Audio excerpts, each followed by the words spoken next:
of Defense. Number 6, reports of the Auditor General and financial statements for the year ended 30th June 2021, 2022, and 2023, 2024, and the certificates therein in respect of A, Machakos Teachers Training College, and B, Kitui Teachers Training College. Number 7, report of the Auditor General on the National Government Constituencies Development Fund for the year ended 30th June 2024, and number 8, report of the third quarter for the National Government Constituencies Development Fund Board on the project's proposal approvals, disbursements, status, and restrictions imposed on constituency account for the financial year 2024-2025. Thank you, Madam Speaker.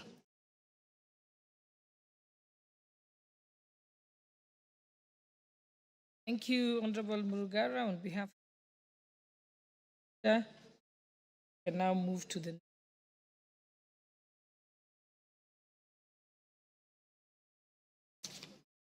Yes, I can see there is a paper also to be laid by the chairperson of the Select Committee on National Cohesion and Equal Opportunity. Honorable Adan, oh, you're here. Thank you. Thank you, Chair. I beg to lay the following paper on the table of the House today, Wednesday, the 30th April 2025, the report of the Select Committee on National Cohesion and Equal Opportunity on Employment Diversity, the third report. Thank you.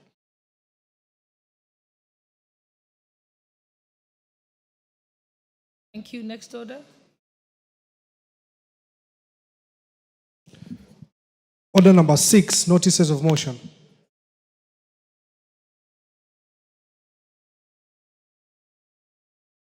The chairperson, Committee on National Cohesion and Equal Opportunity, may now give you a notice of motion. Mr. Speaker, I beg to give notice of the following motion that the House adopts the third report of the Select Committee of National Cohesion and Equal Opportunity on employment diversity audit in public institutions laid on the table of the House on Wednesday, the 30th April 2025. Thank you. Thank you. Okay, next order.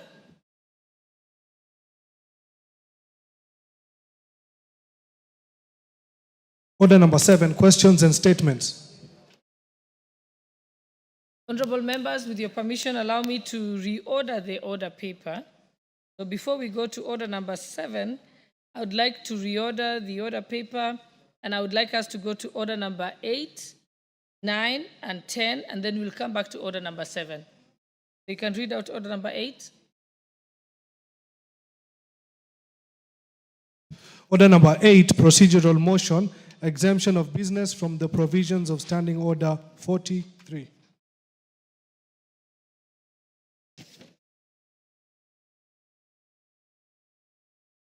The mover. Thank you, Madam Speaker. Madam Speaker, I beg to move that this House resolves to exempt the business appearing as order number 9, 11, 13, and 14 in today's order paper from the provisions of Standing Order 43, being a Wednesday morning, a day allocated for business not sponsored by the majority or minority party, or business sponsored by a committee. Honorable Speaker, it is clear from the order paper that businesses at order number 9, order number 11, order number 13, and order number 14 does not fall under provisions of Standing Order number 43, today being a Wednesday, when there is a reservation this morning for business moved by private members. These are very important matters that we have to discuss this morning, in view of the fact that today we proceed on recess until the House resumes. It is for this reason that I do urge the House to allow that we exempt these 4 businesses on the order paper from the provisions of the standing orders on the private members' bills and motions that are to be moved this morning so that we can deal with the 4 matters.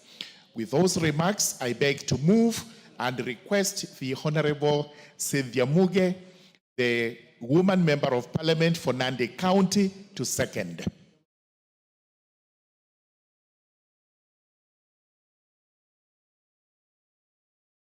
Thank you, Honorable Speaker. I second.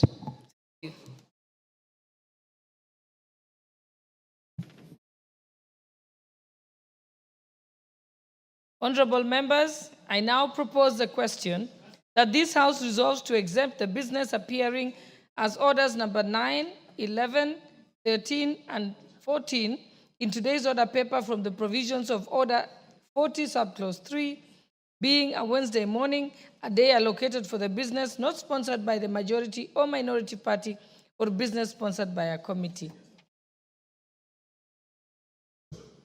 Okay, it's the mood of the House that I should put the question. So, honorable members, I now put the question that this House resolves to exempt the business appearing as orders number 9, 11, 13, and 14 in today's order paper from the provisions of Order number 40, Subclause 3, being a Wednesday morning, a day allocated for business not sponsored by the majority or minority party or business sponsored by a committee. Will as many as of that opinion say aye? Will as many as of the contrary opinion say nay? The ayes have it.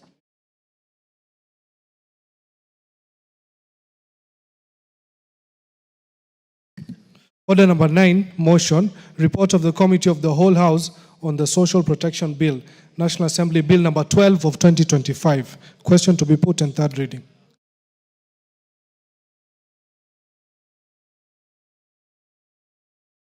Honorable members, I now put the question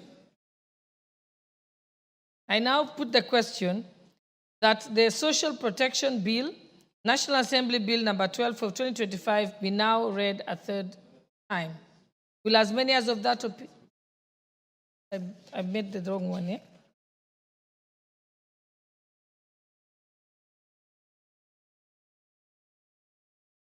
Honorable members, I now put the question that this House do agree with the report of the Committee of the Whole House on its consideration of the Social Protection Bill, National Assembly Bill number 12 of 2025. Will as many as of that opinion say aye? Will as many as of the contrary opinion say nay? The ayes have it. Mover of the bill, Honorable Osoro. Thank you very much, Honorable Speaker. Honorable Speaker, I beg to move that the Social Protection Bill, National Assembly Bill number 12 of 2025 be now read at that time. And I also ask the Honorable Member for Kwanza to second.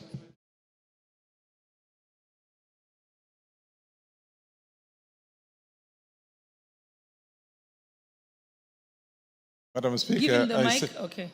Madam Speaker, I second.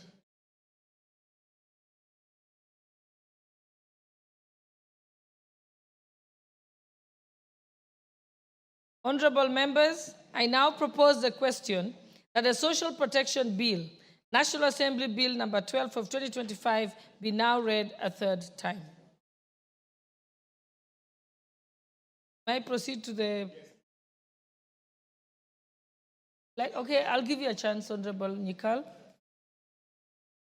Thank you, Madam Speaker. I really appreciate that at long last we have got a social protection bill in place.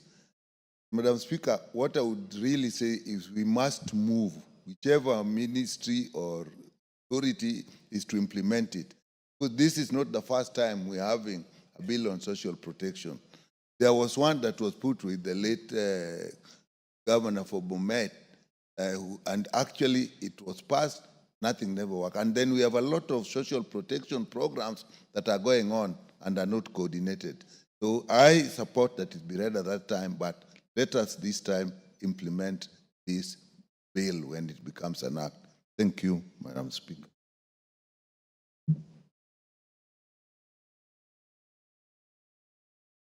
Honorable members, may I now put the question? Honorable members, I therefore put the question that the Social Protection Bill, National Assembly Bill number 12 of 2025 be now read a third time. Will as many as of that opinion say aye? Will as many as of the contrary opinion say nay? Ayes have it. Honorable Millie Odhiambo, I was expecting you to say something. No, the ayes have it, but I think I'll just give her a chance because I know she's been very passionate about this. Thank you, Madam Speaker, for indulging me on this issue. Indeed, Madam Speaker, actually the reason why I didn't speak is because I'd spoken to it at the second reading, and I know, Madam Speaker, that this is a bill we worked on very passionately with the late Honorable Joyce Laboso. So I want to agree with even Honorable Dr. Nyikal that it's a good thing that this bill has passed, and we hope that the government this time will implementing, at least in honor of the late Honorable Joyce Laboso. Thank you, Honorable Millie. It was not have been proper for the bill to pass without you saying something. I know you've been the one who has done the heavy lifting on this particular bill. Next order.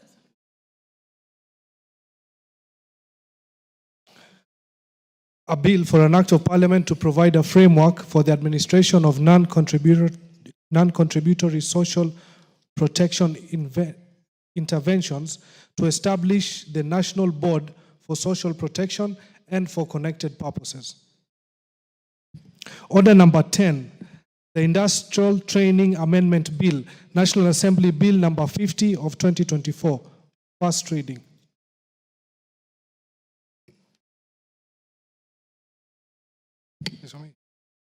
A bill for an act of parliament to amend the Industrial Training Act and for connected purposes. Thank you. So, honorable members, we can now go back to order number 7.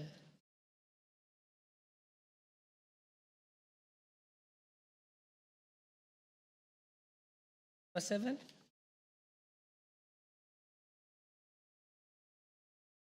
Few statements and statement. Members who have the statements are okay. So we have the statements that have been requested by the member for Galunga, Honorable Mangale. Order number 7, questions and statements. Member for Lungalunga. Okay, the member is not present, so we shall proceed. Next one. Member for Subukia, Honorable Gashobe. Thank you, Madam Speaker. I wish to request for a statement regarding the murder of Mrs. Wanjiru Ng'ang'a Mutonga and the general rise of insecurity in Subukia constituency. Honorable Speaker, pursuant to Standing Order 44.2c, I rise to request a statement from the chairperson of the Departmental Committee on Administration, Internal Security, regarding the murder of Mrs. Wanjiru Ng'ang'a, alias Shilo, and the general rise of insecurity in Subukia constituency. Honorable Speaker, on 18th April 2025, Ms. Wanjiru Ng'ang'a Mutonga, alias Shilo, a young mechanical engineering student, aged 20 years, was found murdered under unclear circumstances in a Quiz village, Subukia constituency, Nakuru County. On 17th April 2025, Shilo was working as a motorbike mechanic in a garage at Kiforonjo shopping center. She failed to return home from her workstation, which was uncharacteristic of her. Her concerned mother mobilized her neighbors to assist in physically searching for her at her workplace at Kiforonjo shopping center and the surrounding areas. Given that Shilo previously mentioned being followed by unknown persons on several occasions, but they did not trace her. Surrounding it, sorry, Mr. Speaker, Madam Speaker, her concerned mother mobilized her neighbors to assist in physically searching for her at her workplace at Kiforonjo shopping center and the surrounding areas. Given that Shilo had previously mentioned being followed by unknown people on several occasions, but they did not trace her. The search continued the following morning without success, prompting her mother to file a missing person report at Kiforonjo Police Station on 18th April 2025 under OB number 06 dated 18th April 2025. Honorable Speaker, later that day, the search party came across Shiloh's body dumped near Lemuru Bridge, which connects Longai and Subukia constituencies. Close observation of the body indicated that she appeared to have been raped and later killed by suffocation. Shiloh's murder, likely by people known to her, raises concerns on increasing insecurity in Subukia constituencies. Previously, 5 other people had been murdered in the area, and regrettably, no suspect have ever been arrested to date in a connection with the murder. Honorable Speaker, it is against this background that I seek a statement from the chairperson of the Departmental Committee on Administration and Internal Security on the following. Roman 1, the step being taken by the security agencies to ensure thorough and expeditious investigation into the circumstances surrounding the disappearance and murder of Ms. Wanjiru Nganga alias Shiloh, and the swift apprehension and prosecution of perpetrators of her murder so as to deliver justice and closure to the bereaved family. Roman 2, the strategies being deployed to guarantee safety and security of residents in Akwisi, Baraka Rimuru, and Kiforonjo town in Subukia constituency and the surrounding areas in light of the prevailing fear of potential attack among the community. Thank you, Honorable Speaker.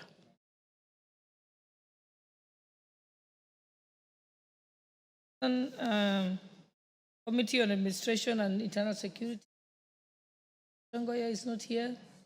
Any member of the committee who can give a commitment on behalf of the committee? Yes, Honorable DK Kiplagat.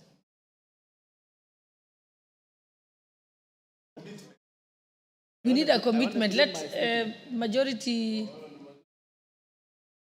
whip can give the commitment, and I'll get to yours, Honorable Kiplagat. Much obliged, Honorable Speaker. You are all aware that we are proceeding for recess for a month. I can only commit 2 weeks after the recess. Okay, thank you. All right, the next request for a statement is from Honorable David Kiplagat, member for Soy constituency. Okay, thank you, Madam Speaker, and sorry for that confusion. I think the whip was causing a lot of confusion. I thought.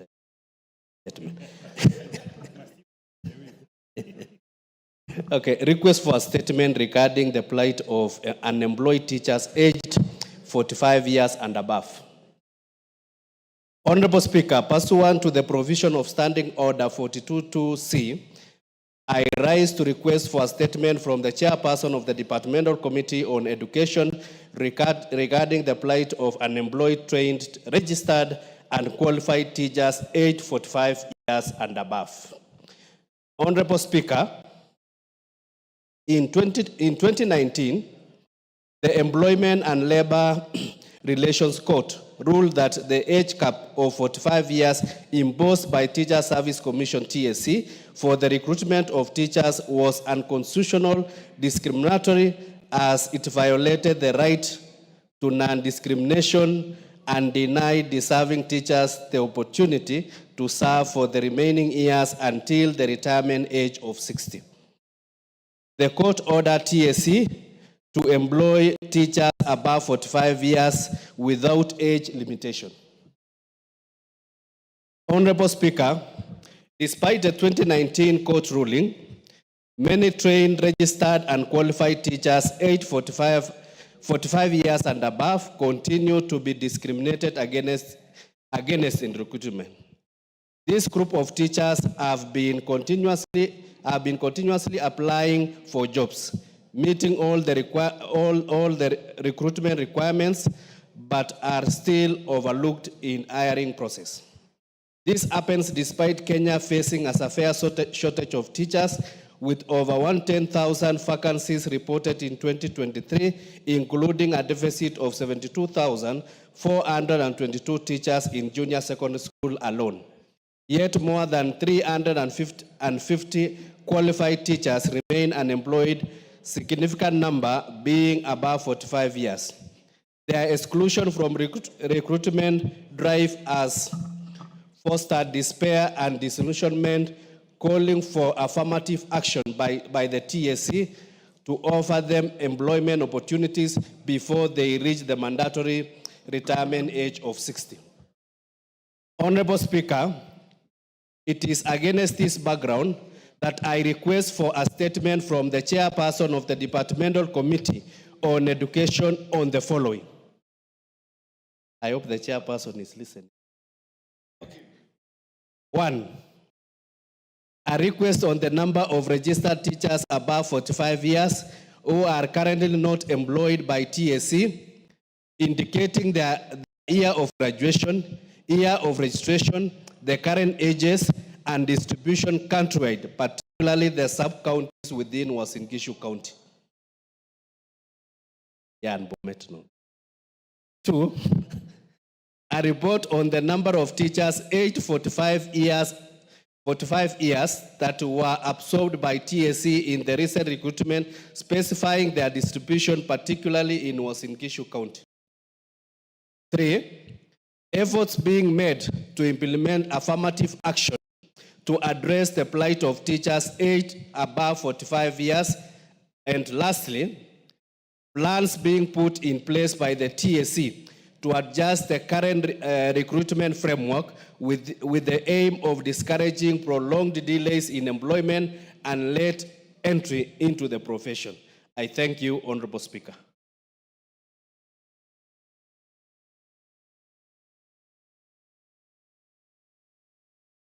Ellie? Like to say something, Honorable Muge? Okay, let's give Honorable Muge a chance.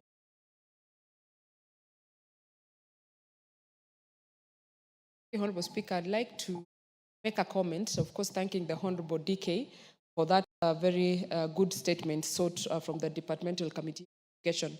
Honorable Speaker, I have noted with concern that the offices, the sub-county offices, TSC, do not have data, the data that Honorable DK is asking for, Honorable Speaker, because you cannot be in a country where you have teachers trained and teachers registered through TSC, and when asked to give details of the graduation years of teachers in those sub-counties, you're not able to give, Madam Speaker. It is a very bad show in terms of record keeping and in terms of proper planning in this country. Honorable Speaker, if the details of the records were available, we would be comfortable saying this institution knows how many teachers graduated when and how old they are, and they will be able to use that information to actually inform the decisions that are being made going forward. So we want to ask, Honorable Speaker, that that information be made available so that better and proper decisions can be made, because without data, you can hardly make a proper decision. Thank you, Madam Speaker. Thank you. Response from the chairperson. Honorable Kamuren, you want to say something? I'll give one more person before I let you respond.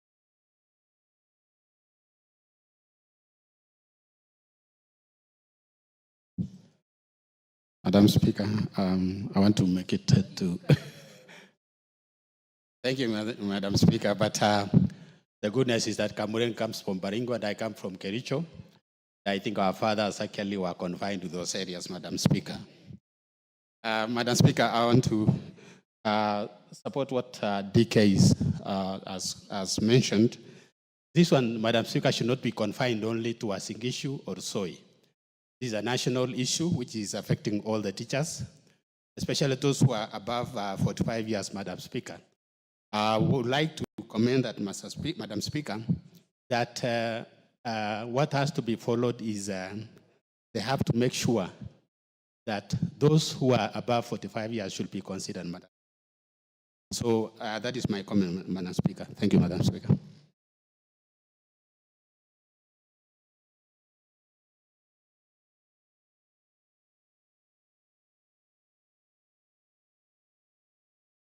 Okay, I'll just exercise my discretion.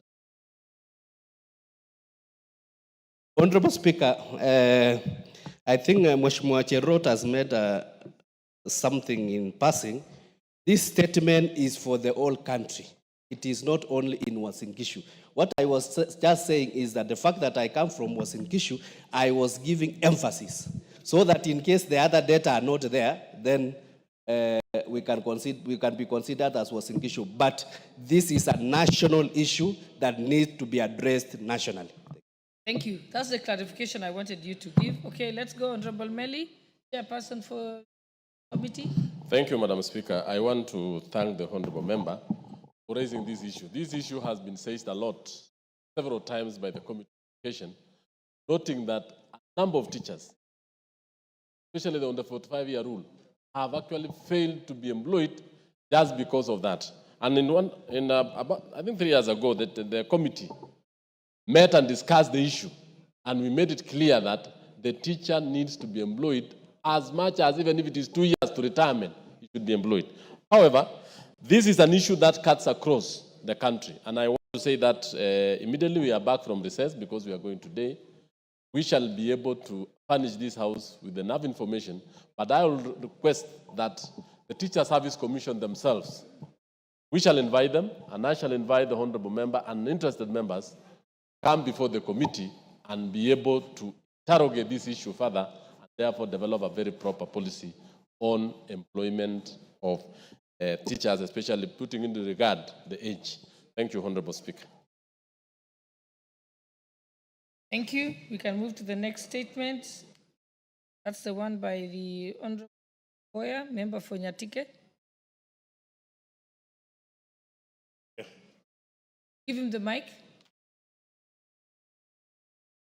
Thank you, Honorable Speaker. Allow me to request for a statement regarding the state of the infrastructure of Kenya Power in Nyatike constituency. Honorable Speaker, pursuant to the provisions of Standing Order 44-2C, I wish to request for a statement from the chairperson of the Departmental Committee on Energy regarding the state of the infrastructure of Kenya Power within Nyatike constituency and its impact on power supply in the area. Honorable Speaker, the electricity transmission and distribution infrastructure in Nyatike is currently in a state of disrepair.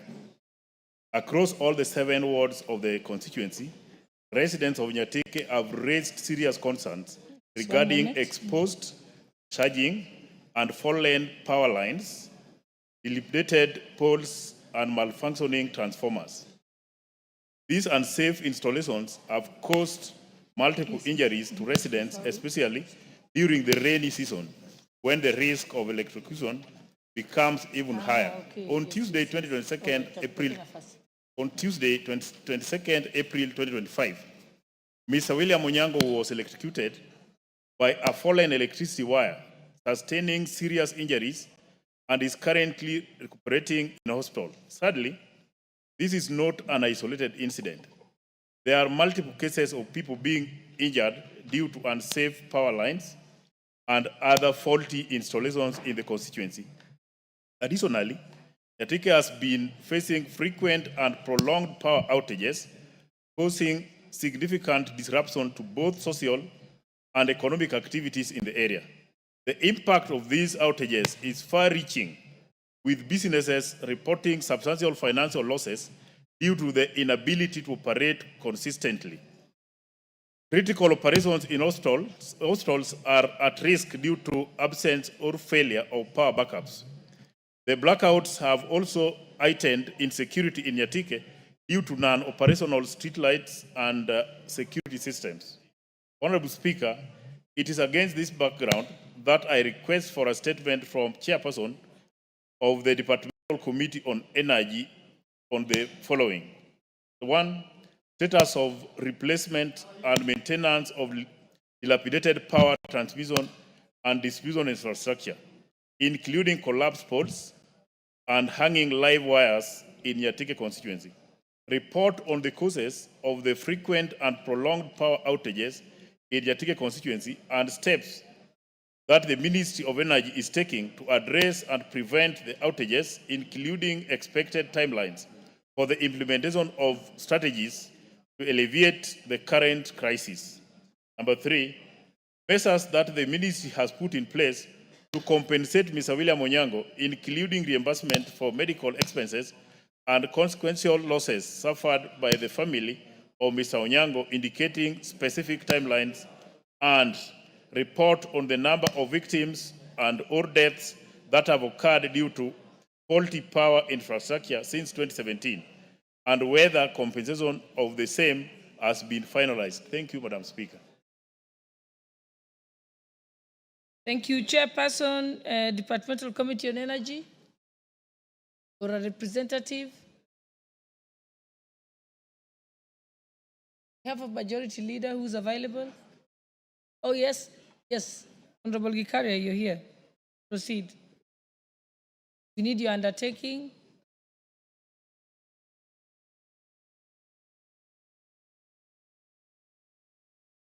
Go to the next mic. I think the one next to you. Thank you, Honorable Speaker. Because of the sensitivity of the issue, Honorable Speaker, we request 2 weeks after recess. Thank you, Honorable Speaker. Thank you. Okay, and honorable members, we shall go back to request for statement number 1, which was supposed to be given by Honorable Mungale, member for Lunga Lunga. I think he's now back in the House. You proceed. Thank you, Honorable Speaker. Honorable Speaker, pursuant to Standing Order number 44-2C, I rise to request for a statement from the Chairperson of Departmental Committee on Administration and Internal Security regarding the status of construction of Lunga Lunga Sub-County Headquarters.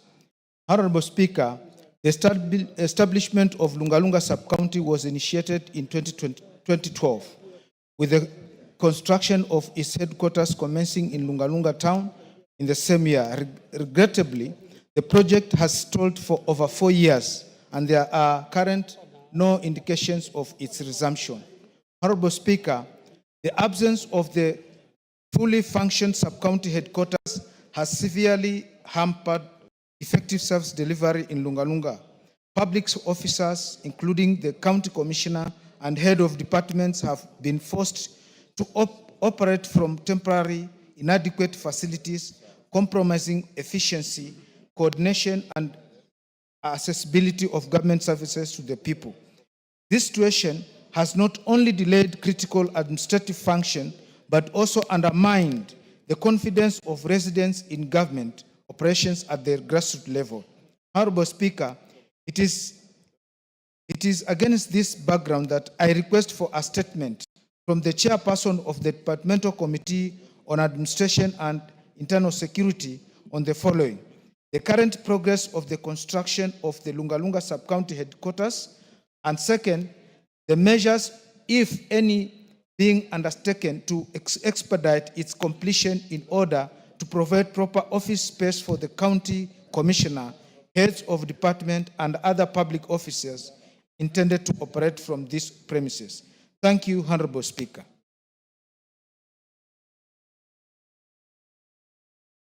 That also to be committed on by the Chair, Departmental Committee on Energy. Chair, Administration, National Security.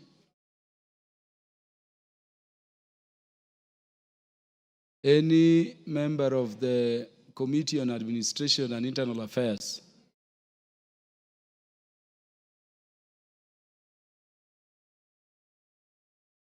Yes, address the matter on behalf of the committee.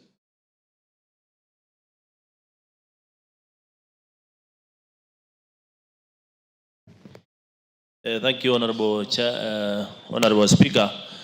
Honorable Speaker, now that we are proceeding for recess, I think the response will be available 2 weeks after we return from recess. Thank you. 2 weeks, unless the member has something more to say. The Honorable Chief Romondo, 2 weeks. Thank you, Chair. Because the response needs a lot of research to get to know where the project has reached and the contract period and all that. I accept that 2 weeks after recess is fine. Thank you. 2 weeks it shall be. Question number 5 on the order paper by the Honorable Amina Mnyasi.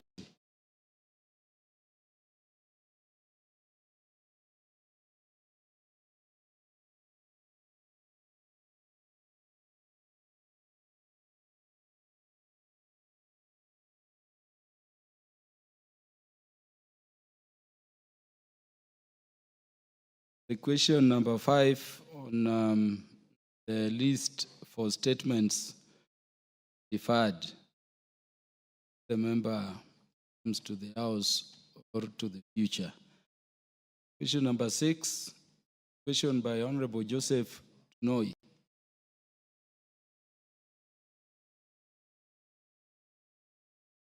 Tonui.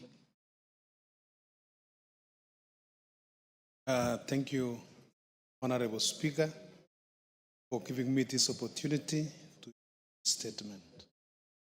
Honorable Speaker, pursuant to the provisions of Standing Order 42, I wish to request for a statement.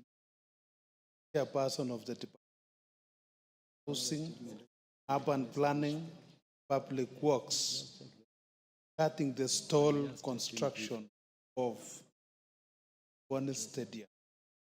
Honorable Speaker, the construction of the Olongurwan Stadium commenced in the year 2012. Honorable Tonu, you're not audible to the House. And Honorable Speaker, the construction of the Olongurwan Stadium commenced in the year 2012 under the national government through the Ministry of Public Works, Housing and Urban Development. However, more than a decade later, the project remains incomplete. This prolonged delay in the construction has not only denied residents access to vital public sporting facility, but also exposed the site to degradation, notably severe soil erosion has taken toll on the parts of the stadium grounds, posing a significant risk of structural collapse and potential loss of public investment if urgent remedial action is not taken. Moreover, with the reported transfer of the project to the county government of Nakuru, it is imperative to clarify whether this was done in accordance with the law. Honorable Speaker, it is against this background that I request for a statement from the chairperson of the Departmental Committee on Housing, Urban Planning, and Public Works on the following. Number 1, the terms under which the construction of the Olongurwan Stadium, which was being undertaken by the national government through the Ministry of Public Works, Housing, and Urban Development, was transferred to the county government of Nakuru. Number 2, full details of the contract sum for the project, including the total amount paid out at the time of transfer, the outstanding balance, and any indication of the corresponding funds were lawfully and fully transferred to the county government of Nakuru, and whether the process was done according to the law. Number 3, reasons that led to the contractor to abandon the construction site despite having received public funds, and what legal action, if any, has been taken to enforce compliance with the contract terms or recover misuse of public funds. Number 4, the specific measures or plans the ministry has put in place to ensure that the completion of the stall construction of Olongurwan Stadium. I thank you, Honorable Speaker.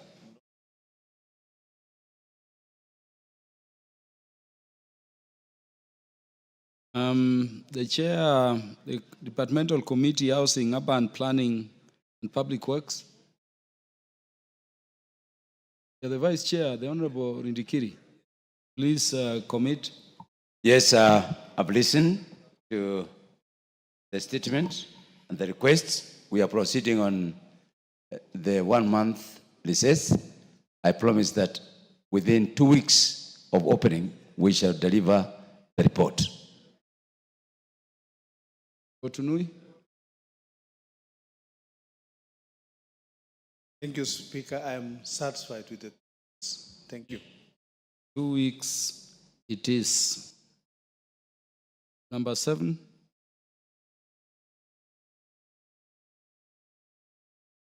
Question number 7, the question by Honorable Cynthia Muge, MP.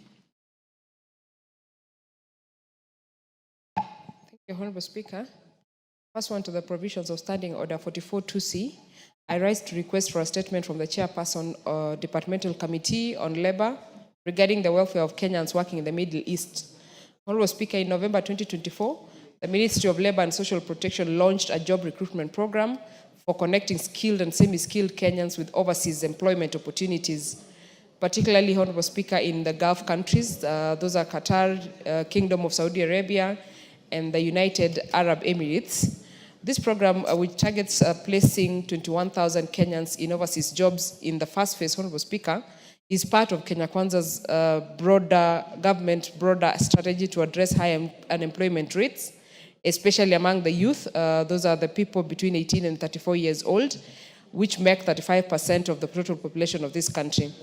The Ministry, Honorable Speaker, contracted accredited private agencies, one of them being the Blue Wave International Services Limited, that was to facilitate recruitment to the UAE, and partnered with the Youth Enterprise Fund to provide soft loans that ranged from 185,000 to a tune of 650,000 shillings to cover for agency fees, the air tickets, the visas, the medical expenses.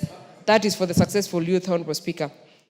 Whereas the ministry's initiative demonstrates a proactive approach to reducing unemployment by tapping into the opportunities in the global labor markets, several concerns have been raised about the process.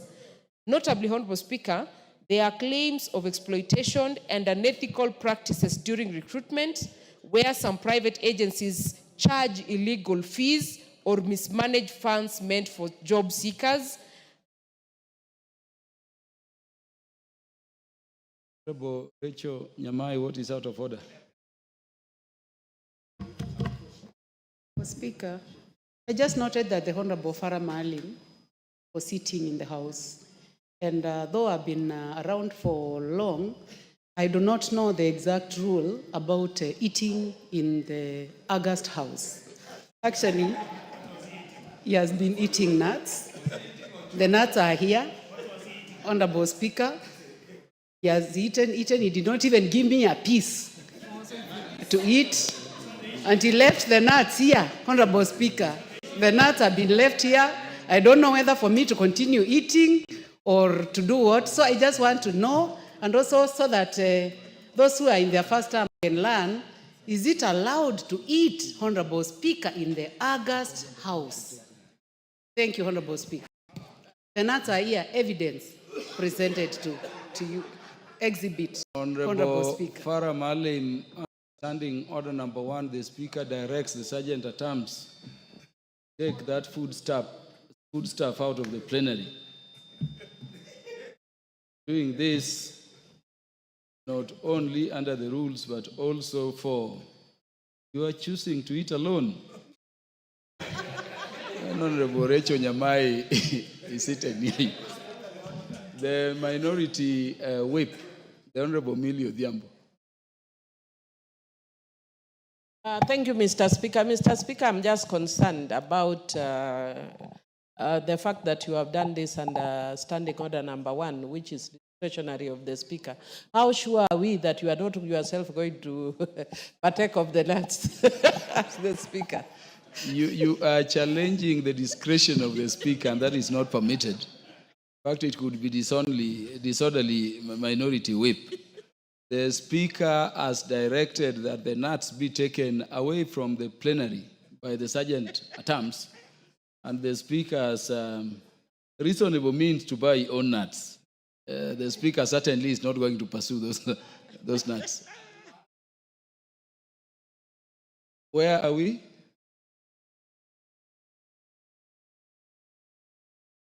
Honorable Speaker, Yes, Honorable Cynthia Muge, proceed.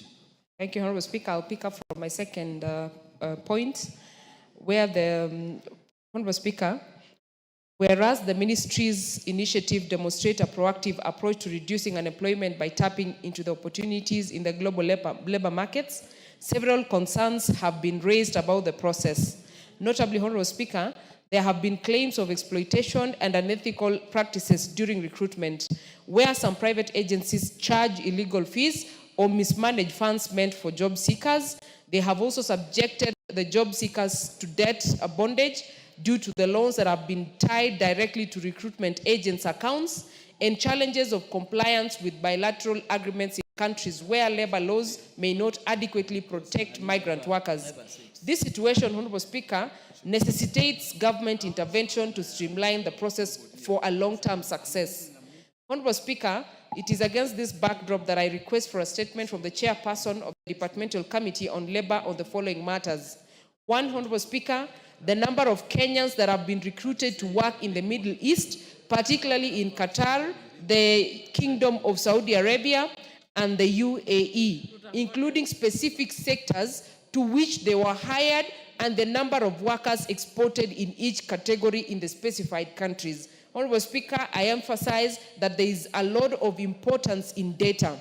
Secondly, Honorable Speaker, I want the Departmental Committee on Labor chairperson to tell us or give us the measures that have been put in place by the ministry to protect Kenyan migrants workers from exploitation and ensure compliance with bilateral agreements in countries where labor laws may not adequately protect them. And lastly, Honorable Speaker, the oversight mechanisms by the ministry to ensure that private recruitment agencies operate ethically and comply with the law to curb abuses such as human trafficking, among other issues that have been on the forefront currently lately, Honorable Speaker. With that, Honorable Speaker, I thank you.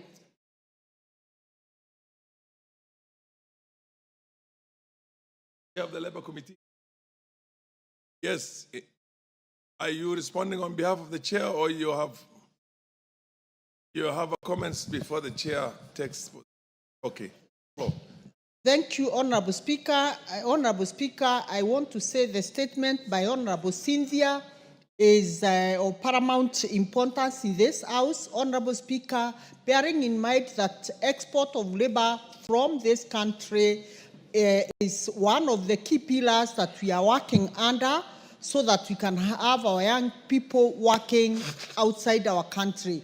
Honorable Speaker, it is very, very important, as she has stated, that bilateral agreements must be signed and must be adhered to so that we can avoid loss of life and mistreatment for the people that we take out there to work. Honorable Speaker, this is a very timely statement.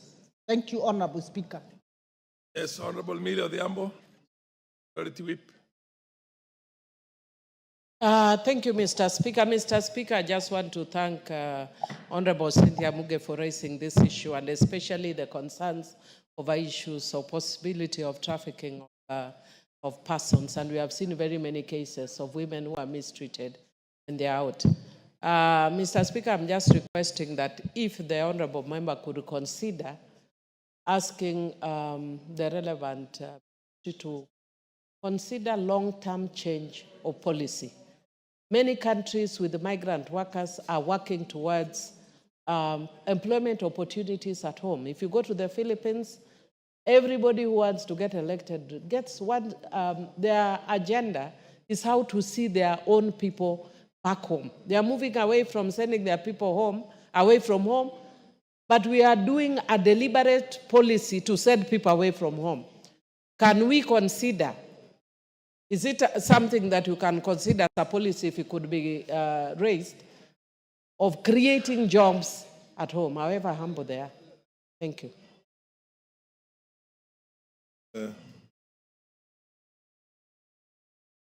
Further interest in enriching the... Yes, the Honorable Chair of the... Honorable Speaker, I want to echo what Millie has indicated. Honorable Speaker, this aspect of export of labor, it is becoming a menace. Just as the other day we saw on the television, now the government is being accused itself. You can imagine if a government is being accused that they have taken people's money and they have not been able to deliver the promise. I think what Millie has said, Honorable Speaker, we need to do a deliberate effort on a policy to be able to create jobs locally here. Instead of, we appreciate that the diaspora and what is remitted back to the country really assists in the economic growth. But it is important, Honorable Speaker, that we do and deliberately put into place measures that will create jobs locally, particularly on matters to do with industrialization and manufacturing, because that is key. And what you are doing from the counties through the national government, I think that is where we need to go, Honorable Speaker, so that we can be able, instead of all this madness of sending our children to be, mistreated away from the country. Thank you, Honorable Speaker. Yes, the Honorable Kaluma.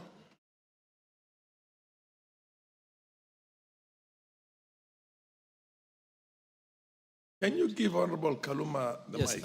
I thank you very much, Honorable Speaker. Honorable Speaker, I'm just from a meeting by IMF and World Bank, where it was confirmed that by 2035, barely 10 years from now, we'll be having a population surge of 1.2 billion young people seeking opportunities for jobs. In the globe. Across the globe. And the numbers are even bigger in developing countries. I know Kenya is listed as a middle income economy, Honorable Speaker. And I'm emphasizing this because I saw the President mention somewhere in China that unlike other East African community nations, Kenya is a middle income economy. The others still remain listed as least developed countries. And then the media was running around saying that is undermining the other states. That, of course, is the fact. And Kenya is at a disadvantage because of that categorization as a middle income state, as the President explained. But, Honorable Speaker, the consequence is that we may not have sufficient engagement or job opportunities for our young people. And this would necessitate that where our young population is surging, they will be seeking opportunities in states where the older population are the majority. What needs to be interrogated by the committee as they respond back to us, Honorable Speaker, is how we can ensure that our people, the citizens of Kenya going outside of our territory, have job opportunities, can participate in the local economy, but are also protected in terms of the surrounding labor practices. And I think this should not be looked at just in terms of the Middle East, but all across. Otherwise, Honorable Speaker, this current administration, I have to commend the President. He's doing very well. When I was in Washington, I was shocked. From Moma Bay Town constituency alone, in the last 1 year, over 17 primary school teachers who upgraded their levels of studies to graduate have gone to the United States.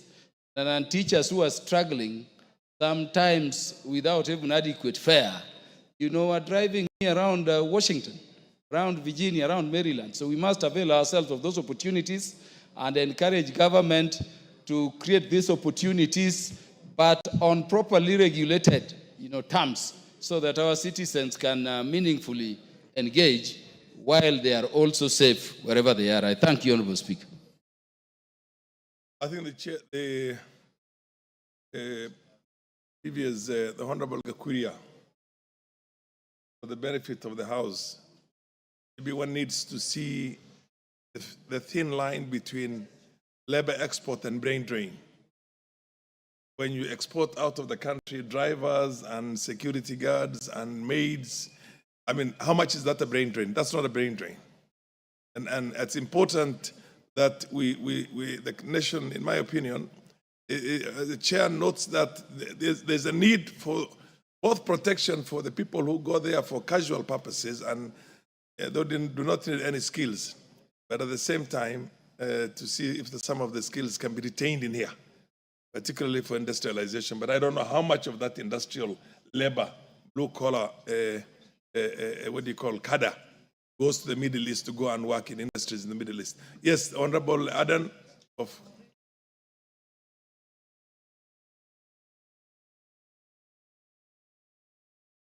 Can you give the mic to Honorable Adan? Okay, thank you, Honorable Speaker, for giving me this opportunity. I also stand to add to my voice that it is crucial that we try to look for jobs for our youth. Currently, the number of youth out of school, those who finished universities with certificates, those who finished other lower cadre colleges with diplomas, those who dropped out of school at maybe primary and secondary school level, who are in every household in this country is seriously alarming. Looking at our environment, I am not seeing in the near future where we can create adequate jobs for all these youth. So this issue of looking for jobs outside the country is very crucial. Even if they don't remit back anything to this country, even if they only take care of themselves wherever they are, feed themselves, feed their families, just to themselves, that itself is very, very important. And when we see, as you said, the number of people going out there or looking for these jobs, and the jobs which are available there, there's no opportunity of what we call a brain drain. We already have too many brains in this country to fit into the economy of this country. So even if we send to other countries a few of those very highly skilled people out there, we still have many more in the country who can satisfy the market within the country. And therefore, much as it is very important Honorable Adan, this is now a debate. You need to raise issues that you think will enrich the statement that is sought. Don't debate the matter. Madam Mbunge has asked for a statement. You think you have additional information to include into that so that the chair can take note of that, and when the chair is responding, is able to encompass all that. That is the sense of allowing a few more people to partake in this statement thought. But the only thing I will add is that when the chair is looking at this issue, there should be very stratified objectives of making sure that the Kenyans who are going out, their safety, their security, and their working environment should be satisfied and corrected. Thank you. That's noted. Have something to add to? Yes. Thank you very much, Honorable Speaker. I would like to add my voice to this matter that has been raised by the Honorable Cynthia Mbunge, which is extremely important, Honorable Speaker. And the biggest concern, Mr. Speaker, is our children, the children that we are seeing out there, or our young people out there who are suffering in the Middle East. And I think what I would encourage the committee to do is to encourage the Ministry of Labor to get more involved, especially with the private agencies, because I think that is where the problem is. They must be regulated by government. I think this is something that the committee must look into, and also try as much as possible to monitor them when they get there, evaluate the places where they go, and ensure that even the country is able to benefit from them through the remittances and also some form of giving back to the country through taxation. Although these days people seem not to like the word taxation, but I believe that we are producing more graduates than we can absorb. So to me, this jobs Maju is a big idea from the president, and we must laud government for it. Yeah, Thank you, Honorable Speaker. Honorable Oundo, and then the Honorable, yes, the Lady Martha, yes. Please be very brief and just, if there's any gap that was left, you feel in the statement. Thank you, Honorable Speaker. And, just add that. I just request the committee, the chair of the committee, while responding to the matter, they need to be very deliberate in their answer. And you have clearly said there's a difference between dumping excess labor, and brain drain. Indeed, what we are doing currently, going to Middle East, this dumping excess labor, they were promised jobs, and it was all stories. Now they have been left on their own. All they can do is to go and suffer outside there. We need to stratify those who are in the Middle East. What's the cadre of the jobs they are doing? Are they manual jobs? Are they intellectual stimulating jobs? What kind of jobs are they doing? So that we just don't simply pick in all the hustlers that were promised jobs and they have been dumped, so they are being dumped in the Middle East. Thank you. Yes, the Honorable Man. Yes, it's you. Who is that? I'm a little bit short-sighted. Thank you, Mr. Speaker. I think I want to support what everybody is saying here. The security of our young people who go out to look for jobs is very, very critical, because we have seen cases where they come back when they're in coffins, and circumstances leading to such deaths, it's never known, and nobody ever follows to the end. I just want to highlight the fact that we need to know how many of our young people need jobs abroad. We need statistics so that we know the number of young people that go out to look for jobs, the kind of jobs that they're going to do, so that we do not export too many out of the country and leave ourselves with nobody, so that we also have some people working for us. Otherwise, we shall empty the country. Everybody will be going abroad for further studies with no control. So my appeal to the committee is to look at the number of the statistics that is required for those that need to get jobs out and those that remain. Otherwise, we shall suffer the brain drain. And we need other people to work for us as well, young people. Thank you. Last one on this, the Honorable Member of Parliament, Mati Wanyonyi. Last. Thank you, Mr. Speaker. Of the statement, yes.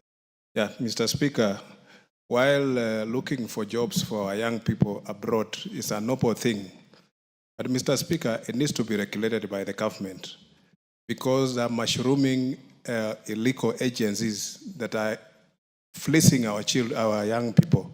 They're getting as much money from them and then just abandoning them or disappearing without anything. So the government must be serious about it, regulate it, and make sure even those agencies peddling this, they must be properly, Mr. Speaker, regulated by the government. Thank you.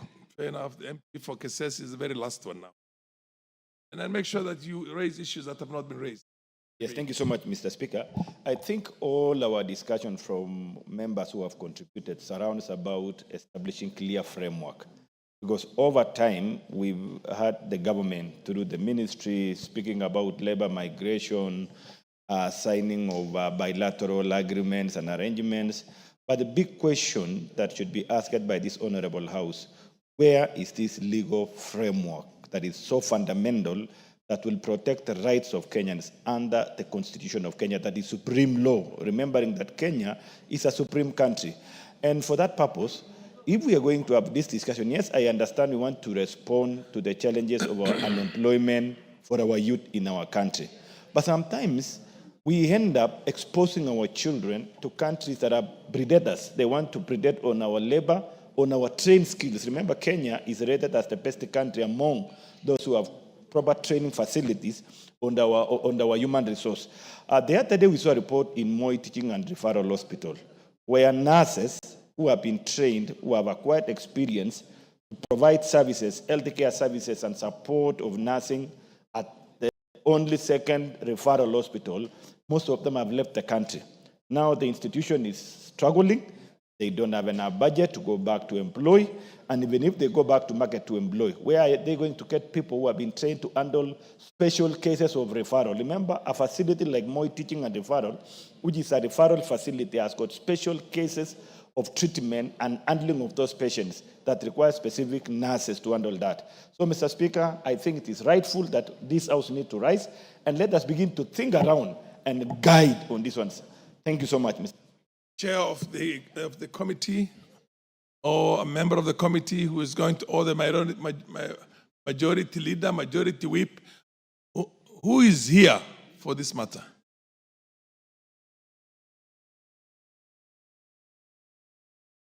We don't have the majority leader, ML, the minority leader, the deputies.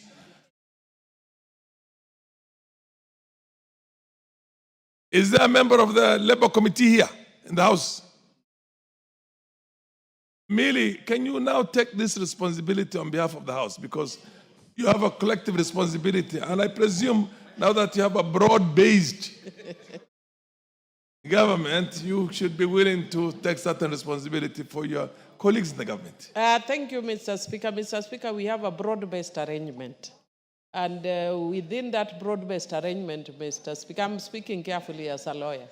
And within that broad-based arrangement, Mr. Speaker, I undertake that this matter will be responded to within 2 weeks of return because of its urgency. In 2 weeks? After we resume. Okay, fair enough. Next one is the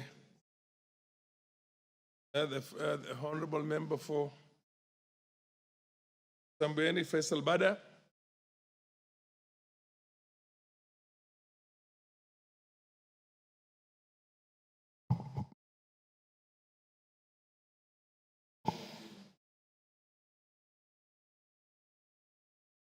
Asante Mheshimiwa Spika. Nimesimama kuweka ombi la kauli kuhusu unyekuzi wa ardhi ya msikiti wa Kongo. Mheshimiwa Spika, kwa mujibu wa kanuni za kudumu 44(2) cha, nasimama kuomba kauli kutoka kwa mwenyekiti wa kamati ya kiidara ya ardhi kuhusiana na unyekuzi wa ardhi ya umma ya msikiti wa Kongo katika eneo bunge la Msambweni. Mheshimiwa Spika, msikiti wa Kongo una dhima ya kihistoria na kidini kwa kuwa ulijengwa katika karne ya 14 ya awali na Wajemi. Mheshimiwa Spika, Wajemi ni Persians. Msikiti huu ulitambuliwa kwa mara ya kwanza kama kumbukumbu la kitaifa na serikali ya kikoloni mnamo mwezi Juni mwaka wa 1927. Baada ya Kenya kupata uhuru, msikiti wa Kongo pamoja na ardhi inayoizunguka ulitangazwa rasmi kuwa kumbukumbu la kitaifa lililolindwa chini ya sheria. Hata hivyo, mnamo mwaka 1986 inadaiwa kwamba watu fulani walishirikiana na maafisa waandamizi wa serikali kutekeleza njama ya kumilikishwa ardhi hiyo kwa rais wa wakati huo, hayati Daniel Toroitich arap Moi, kwa njia ya udanganyifu na isiyo ya halali. Mnamo mwaka wa 2009, akiwa amestaafu, hayati Rais Moi alifahamishwa kuhusu umilikishaji huo usio halali na kwa hiari yake alirejesha hati miliki ya ardhi hiyo kwa msajili wa hati.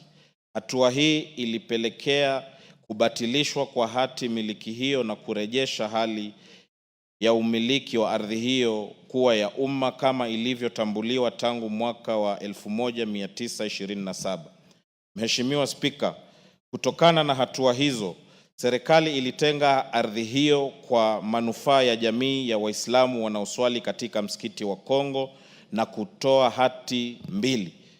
Hati nambari 55034 kwa msikiti wa Kongo na hati nambari 55035 kwa kituo cha Kiislamu wa Kwale. Serikali iliteua katibu mtendaji katika Wizara ya Hazina ya Taifa kuwa mdhamini wa hati miliki za ardhi hiyo. Mnamo mwaka wa 2012, aliyekuwa waziri mkuu wakati huo, Mheshimiwa Raila Odinga maarufu Baba, alizikabidhi hati miliki hizo kwa jamii nufaika.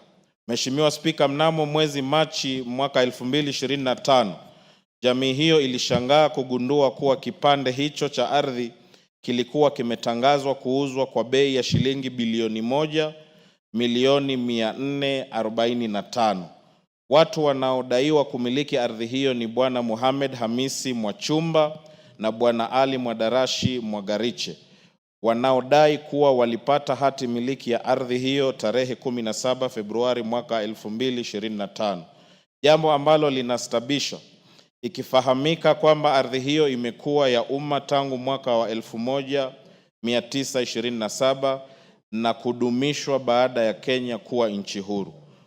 Mheshimiwa Spika, ni kutokana na hali hii ndipo ninaomba kauli kutoka kwa mwenyekiti wa kamati ya kiidara ya ardhi kuhusu masuala yafuatayo. 1. Maelezo kuhusu namna ambavyo ardhi ya msikiti wa Kongo inayojulikana kuwa ya umma na iliyotangazwa kama eneo la kumbukumbu la kitaifa lililolindwa ilisajiliwa kwa umiliki wa kibinafsi. 2. Hatua zinazochukuliwa na Wizara ya Ardhi pamoja na Tume ya Kitaifa ya Ardhi kukabiliana na unyakuzi huu wa ardhi ya msikiti wa Kongo. 3.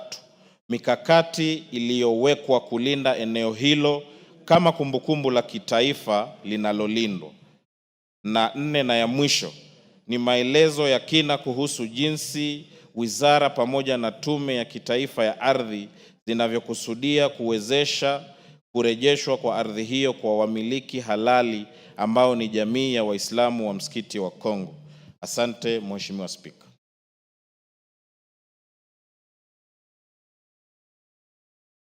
Kuna mheshimiwa wote ya hiyo.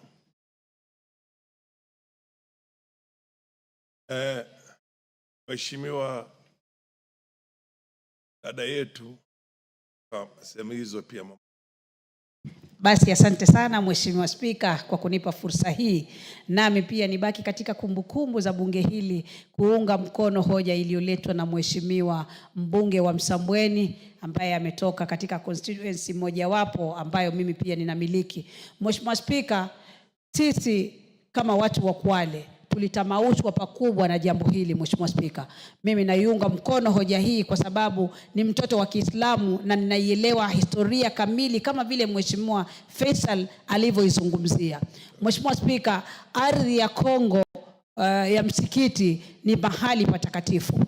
Ni jambo la kushangaza, wezi, mimi nitawaita wezi, walaghai, waliokuja na kuweza kusema ardhi ile wao ndio wamiliki. Historia inajieleza vizuri sana Mheshimiwa Spika kwamba ardhi ile ni ardhi ya msikiti. Na ilipatikana kwa njia gani? Historia Mheshimiwa Faisal ameieleza. Haiwezekani kuwa mtu ametokezea hivi majuzi na anasema anataka kumiliki ardhi ile. Ile ni ardhi ya kihistoria. Mheshimiwa Spika, ardhi ya Kongo haiuziki na haiwezi kuuzwa. Ninalaani vikali jambo hili na pia na mimi naongezea kamati ya ardhi ya bunge hili iweze kuingilia kati, lakini historia inajieleza vizuri sana. Asante sana Mheshimiwa Spika na nikome hapo. Mheshimiwa wa Keses elie jinsi boresha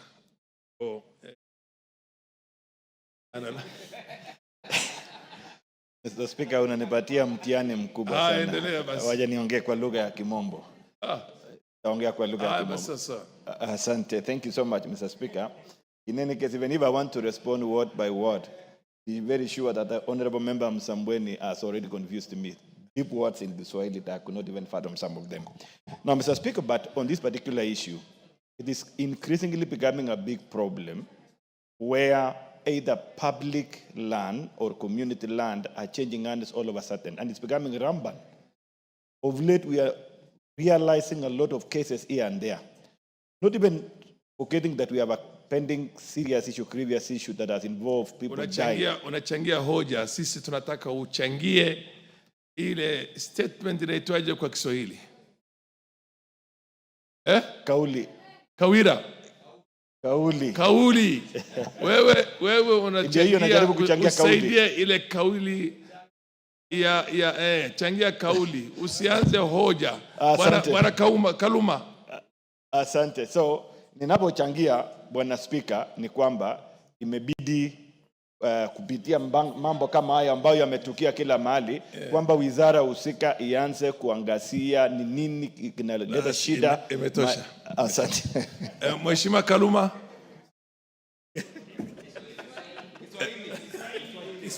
Inaitwa nidhamu kwa Kiswahili, point of order.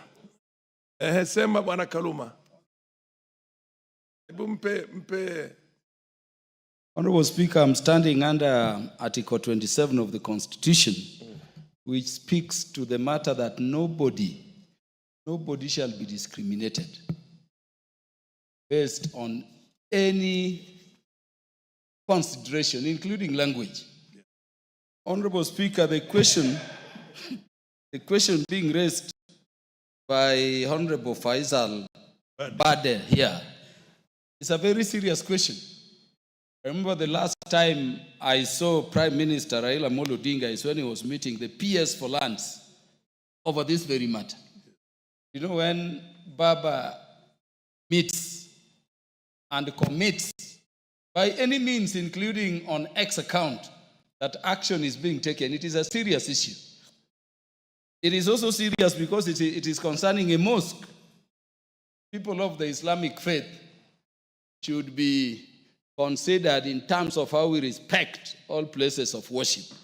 Honorable Speaker, why I'm standing under Standing Order number 27 is to ask whether Under Constitutional Article 27. Article 27 of the Constitution yes, is to ask whether the honorable member and the chair of the relevant committee or his representative are right, honorable, to address such a serious matter in Kiswahili when members who feel deeply about it, like us, whose disabilities in that language are well known, are in the House, honorable member.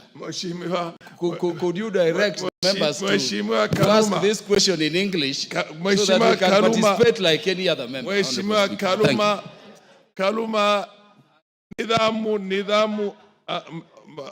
nidhamu. Mheshimiwa Kaluma, katika nidhamu yetu na katika katiba yetu ni lugha mbili ambao unaweza kuzungumzia katika bunge. Ni Kiswahili na Kizungu. Kwa hivyo kama amezungumzia Kiswahili ako kwenye nidhamu. Mheshimiwa Kore. Adan Mayaka. Asante Mheshimiwa Spika kwa kunipa fursa hii niweze kuchangia hoja hii muhimu. Na mimi itasema kwamba naliunga mkono hoja ya Mheshimiwa kuhusu msikiti wa Kongo. Na Mheshimiwa, mambo kuhusu ardhi imekuwa ardhi, hasa ardhi za sehemu za kidini, imekuwa ni donda sugu katika nchi hii. Mheshimiwa, tumepata msukosuko mingi katika sehemu za sala, iwe ni kanisa, iwe ni misikiti, kuhusu ardhi na majibizano kuhusu uongozi wa sehemu hizo. Lakini ardhi imekuwa ni jambo ambalo limeleta matatizo mengi sana katika sehemu zetu za dini. Na Mheshimiwa, ningependa kamati wakati watakapokuwa naangalia hoja hili kuhusu msikiti wa Kongo, wasiangalie msikiti wa Kongo peke yake, waangalie katika sehemu zote za dini ambazo ziko na mabishano kuhusu ardhi, iwe ni kanisa, iwe ni misikiti katika nchi hii. Tunajua hapa Nairobi wiki iliyopita tulipata matatizo katika msikiti wa Majengo. Tunajua msikiti wa Jamia hapa Globe, hapa Njiru pia watu waliumizana juzi kuhusu mabishano kuhusu ardhi. Kisumu kulikuwa na mabishano kuhusu msikiti na kanisa, hadi msikiti wenyewe ukapewa jina ambaye ni inahusisha madini zote mbili. Kwa hivyo majibizano aina hii kuhusu ardhi katika sehemu za maombi ni nyingi, na ningependa kamati iangazie sehemu zote ambazo ziko na mabishano. Asante. Amekusikia kamati Mayaka, alafu chairman ya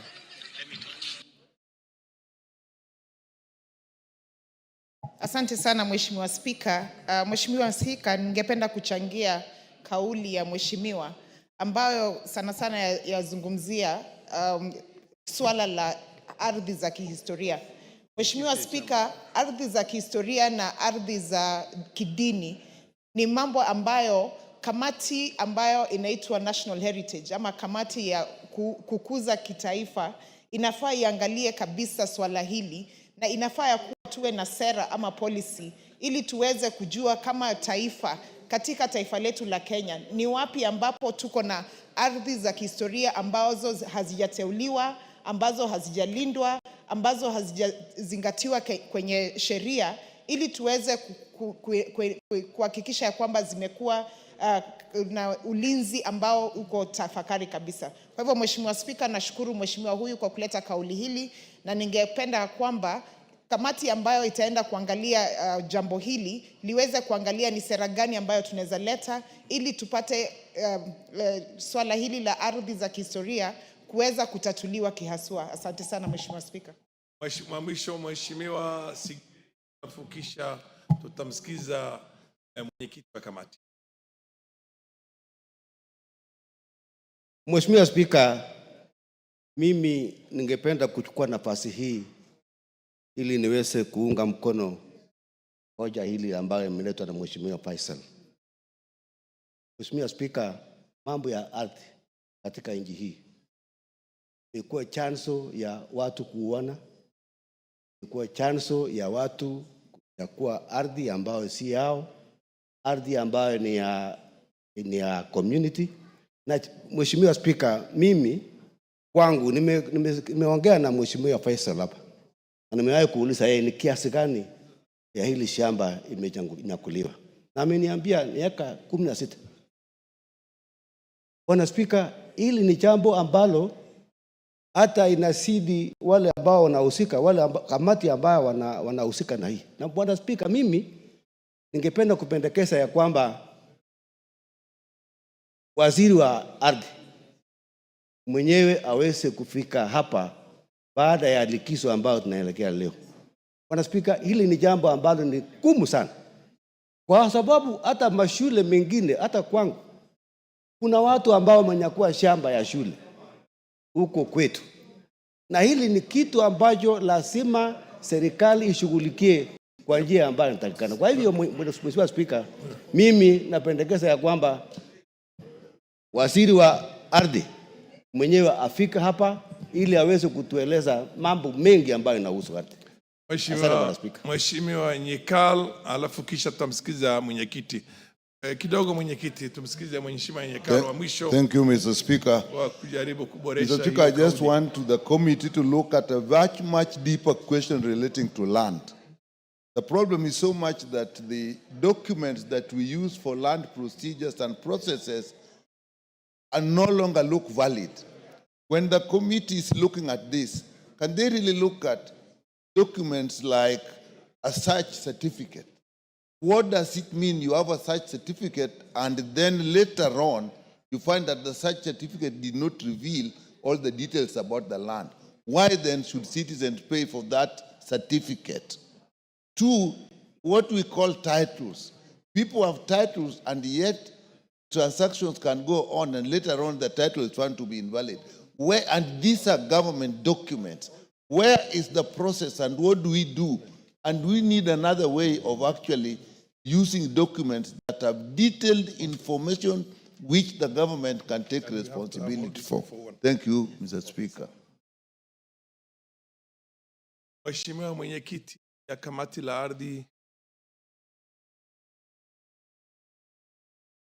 Unataka kuchangia? Na ni wapi kama mwenyekiti wa kamati ya ardhi? Kuna mtu yeyote kutoka hiyo kamati hapa katika bunge? Mheshimiwa endelea, alafu hiyo yako ni ya mwisho kabisa kuchangia hiyo.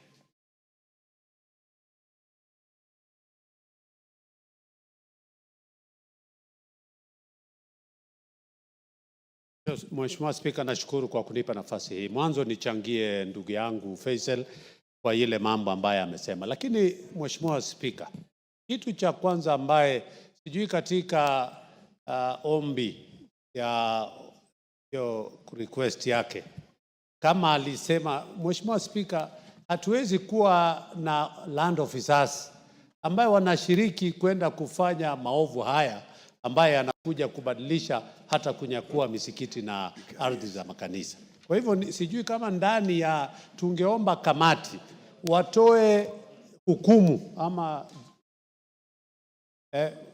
hiyo hukumu kwa wale ambaye waofisa wa mashamba walihusika katika ubadilishaji wa haya.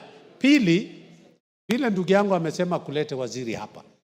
Mbeleni tuliambiwa ya kwamba wanaenda katika system ya kidijitali kuweka mashamba katika system, ndio tuweze kuondoa, pengine ndio tuweze kujua kama hiyo system ya kidijitali inaendelea katika ile kusajilisha wamiliki wa mashamba, kwa sababu tukiendelea na hii mambo ya kawaida hii ya manyu, hiyo ndio inatusumbua zaidi. Kwa hivyo ningependa kamati itoe hukumu kwa wale maofisa wa mashamba ambayo walihusika katika uporaji wa shamba hili la msikiti. Asante mwenyewe. Kama hakuna mtu kutoka ni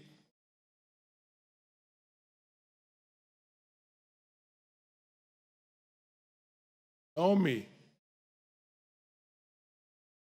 Mheshimiwa Naomi, wewe ni naibu wa naitwa nini? Kiranja. Wewe ni naibu wa kiranja la chama cha wale wengi. Yes. Unaweza kutueleza utapeana ahadi fulani ya kuhakikisha kwamba tumepata majibu kuhusu yale kauli? Ndio naweza peana, na kwa sababu tunaenda on recess sasa, tukisharudi recess kwa Kiswahili inaitwa nini? Likizo. Likizo tunaenda kwa likizo, na baada ya kutoka kwa hiyo likizo tukipata muda ya wiki 2 itakuwa sawa. So directed. Asante. Next one is the Honorable Member Victor Koech, MP for Chepalungu. MP for Chepalungu, proceed and put the request for your statement. Yeah, thank you, Honorable Speaker.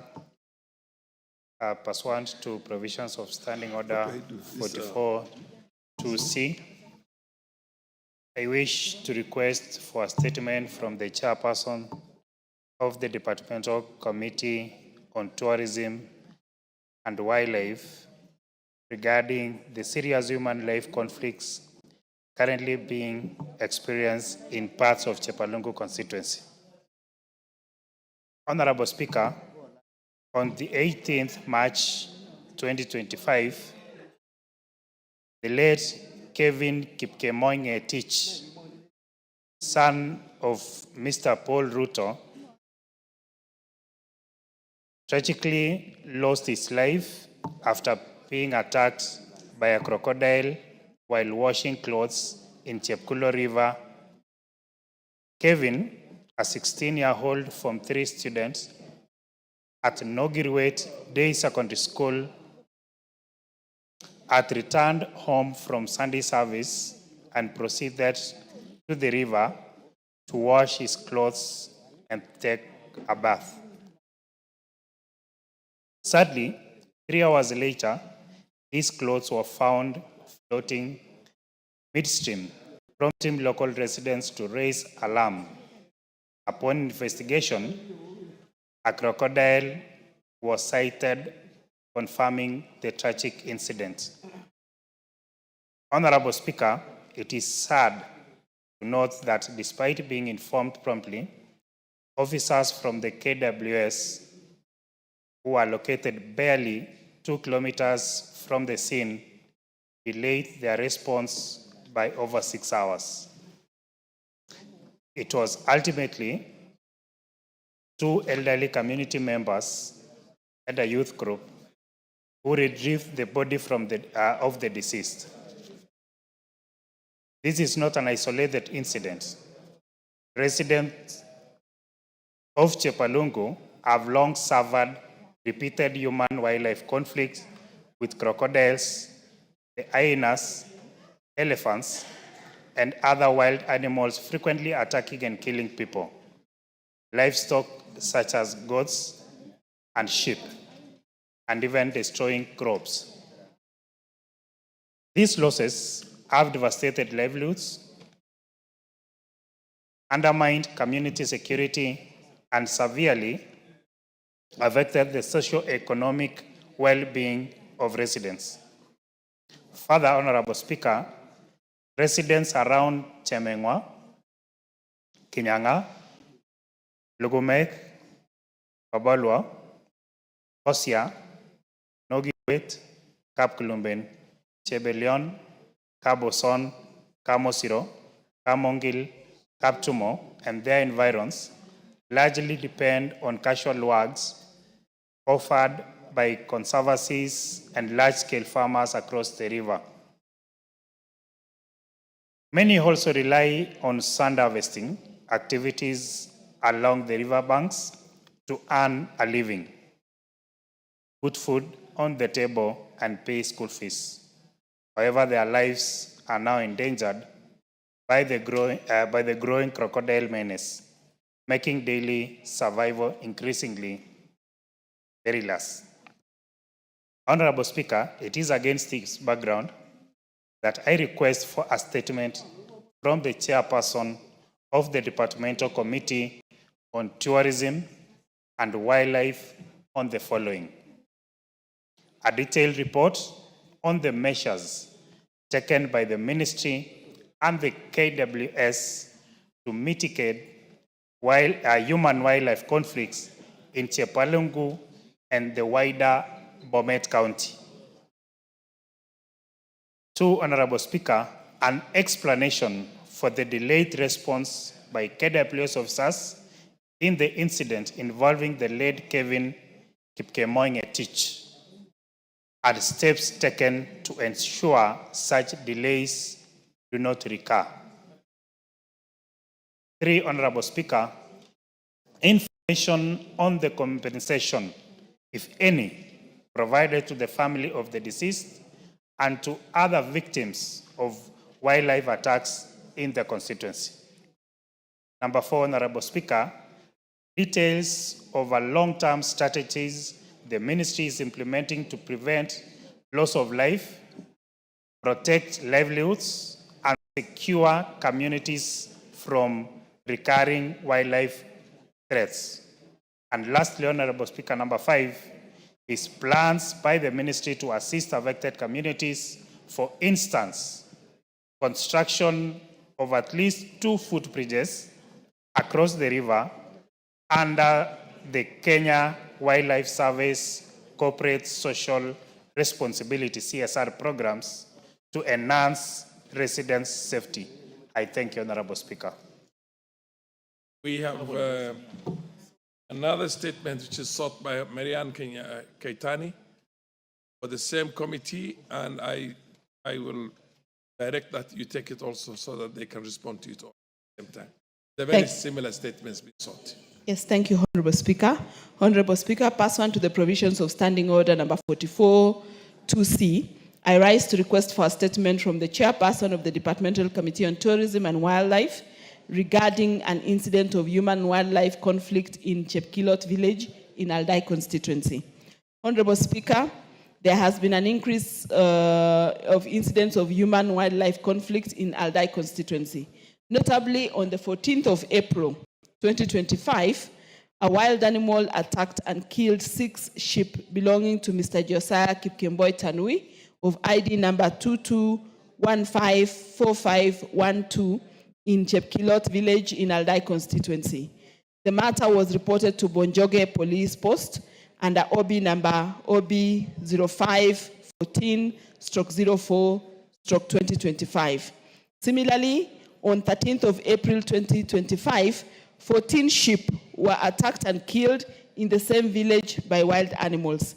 The attacks have left the families in a state of fear and agony, while also threatening their livelihoods as the wild animals target their livestock. Honorable Speaker, it's against this background that I request for a statement from the chairperson on the Departmental Committee on Tourism and Wildlife on the following. 1 is a report on the measures being taken by the government to address the cases of human-wildlife conflict in Aldai constituency, and 2, measures being put in place by the government to compensate Mr. Josiah Kipkemboi Tanui and other victims who have suffered the wildlife attacks in Chepkilot village in Aldai constituency. I thank you, Honorable Speaker.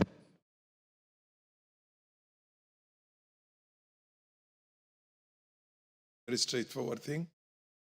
Straightforward statement. Yes, Kurgat, you have something to add to. Yes, Mr. Speaker, just to enrich the question that has been asked, especially by the Member of Parliament from Chepalungu, Victor Koech. Just, first of all, condolences to the loss of that young man.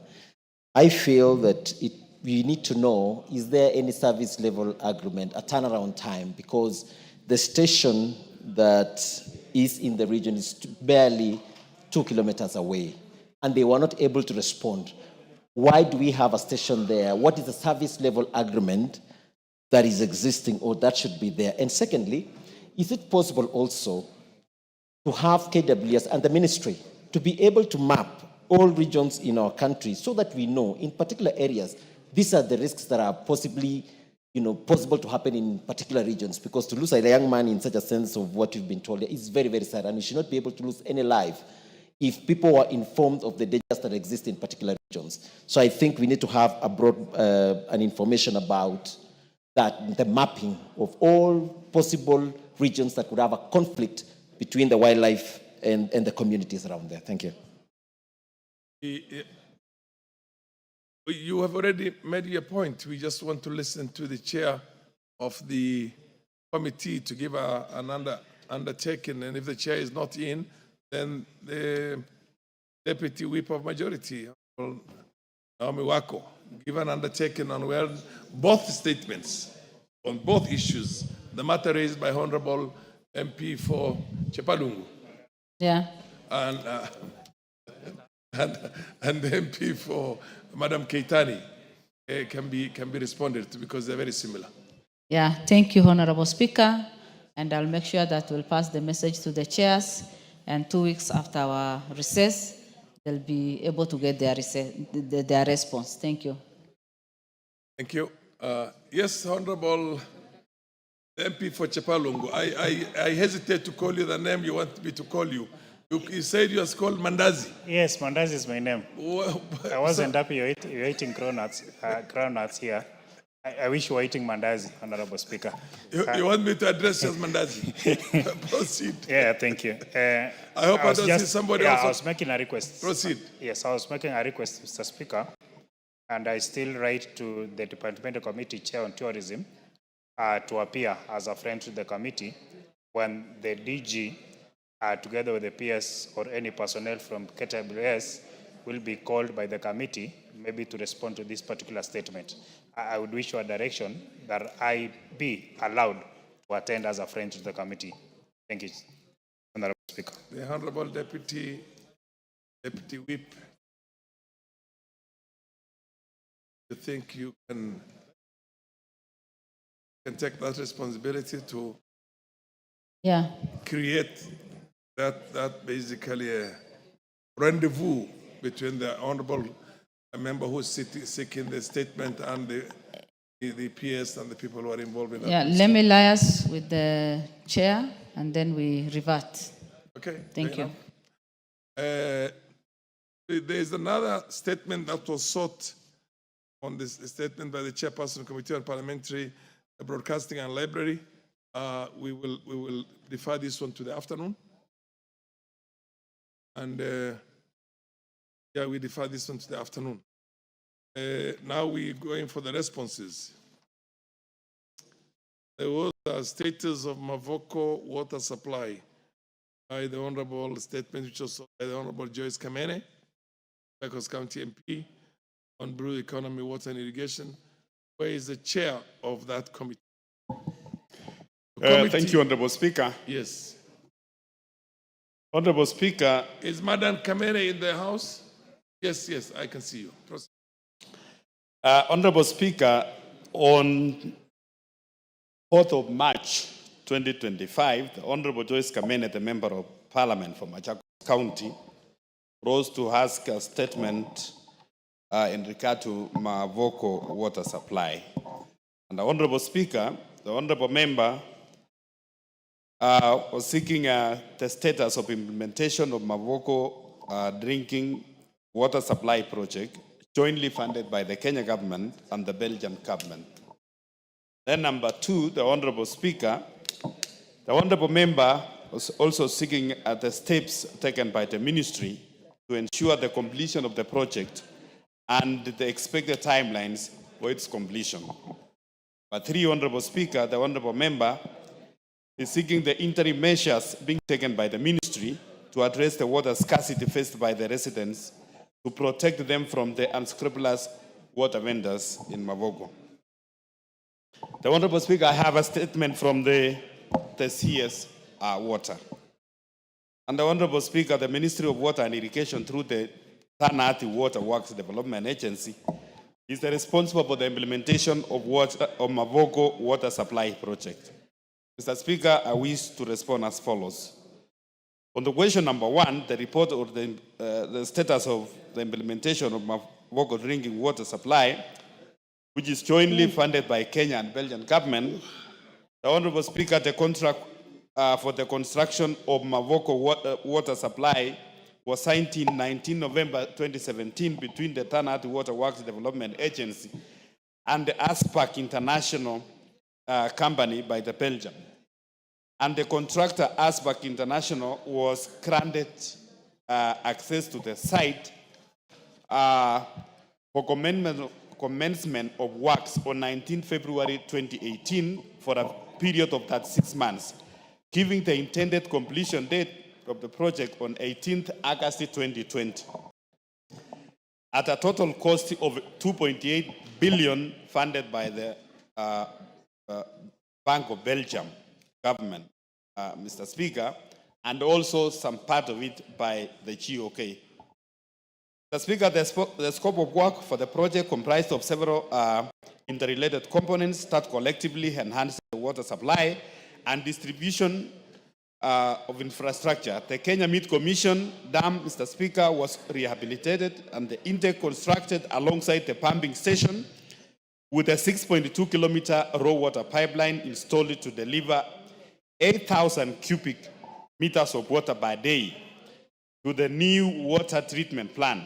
Meanwhile, the East Africa Portland Cement Company Dam underwent their rehabilitation and included the establishing of a pumping station and construction of 3.8-kilometer raw water pipeline to provide an additional 4,000 cubic meters of water per day to the same facility. The new treatment plant capacity as a 12,000 cubic meters of water was constructed. The distribution network was extended by constructing 3.8 kilometers of Nairobi line from Namanga interchange at EBZ and an additional 6.2 kilometers to Greenpark Estate along the Mombasa Road, which also incorporated a 4,000 cubic reservoir and a 3,000 cubic capacity tank of 15 meters high, steel elevated, and pumping station. Finally, the bulk supply system was reinforced and rehabilitated. The Knoll to Race water supply line, installing a new pump and repairing 3 existing pumps in Salama Pumping Station 1 and the refurbishing of Kimakiu and the Lukenya reservoirs, each with a capacity of 3,000 cubic meters of water per day. The system is currently operational, Mr. Speaker, and being operated by Mavoko Water and Sanitation Company. The company supplies water from the system up to 200,000 connections. On question number 2, Mr. Speaker, the report of the steps taken by the ministry to ensure the completion of the project and expected timelines for its completion. The project was completed on 21st March 2021 and commissioned on 14th April 2023. Therefore, the construction status is 100% complete. And the project was handed over to to Machakos County Government, and it is being operated by Mavoko Water and Sanitation Company in line with the provisions of Water Act 2016.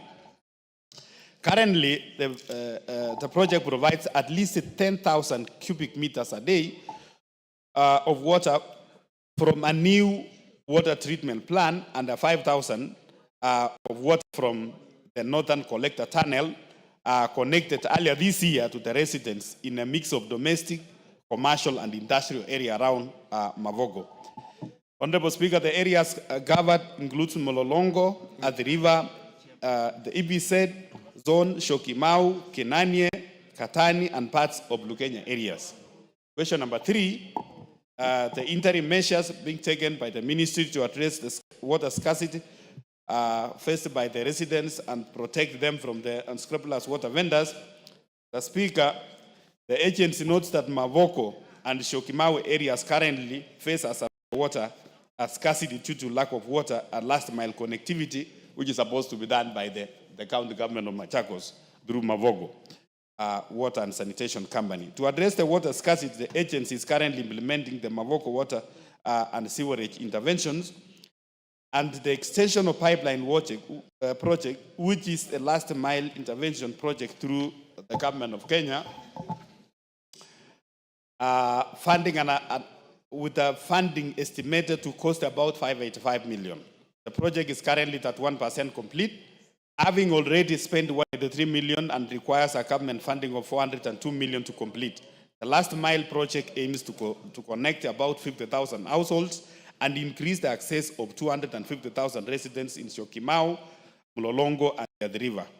Honorable Speaker, the scope of Mavoko water and sewerage intervention is the extension of the pipeline project includes the 50-kilometer water distribution line ranging from 63 mm to 250 mm diameters of pipe, linking to about 60-kilometer sewer lines ranging from 200 to 600. The rehabilitation works for existing water supply and sewerage infrastructure, the provisions of water exhaust trucks to provide a technical assistance also to Mavogo water supply. However, this project is faced with the frequent extensions and completion dates due to the delays in Exchequer, Mr. Speaker. Mr. Speaker, in addition, the ministry through the Nati Water Works Development Agency is preparing the Mavogo Kitengela last mile connectivity project, which aims to increase the number of households connected to water to an estimated amount of 592 million. And it is currently under the consideration and funding by the national government. In conclusion, Honorable Speaker, the Ministry of Water and Sanitation and Education through the Water Works Development Agency is committed to ensure a sufficient, a reliable, a sustainable water supply system for Mulolongo, at the river, the EVZ areas, the Shokimau, Kenanye, Katani, and parts of Lukenya, the Honorable Speaker. Thank you, Honorable Speaker. And Mr. Speaker, as a chair of the committee, I want to confirm that even as we go to the financial year 2025-2026, Honorable Speaker, as a committee, after recess, we are going to visit. We are going to visit the area of Mavoko and the Shokimau area, Honorable Speaker, to assess the situation, because already there is a contractor who was given some work. About 183 million has been utilized, and we are seeking to increase the resources, Mr. Speaker, to make sure that the houses or the community around that area have access to water. Thank you, Honorable Speaker. The MP for Machakos, Madam Kamene, Joyce. Thank you, Mr. Speaker.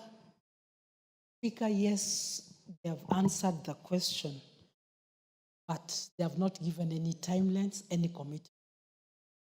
Because if this project has taken 10 years, and you have done such a great project, you're being told water is in the tanks, and you're next door, and you cannot access any water.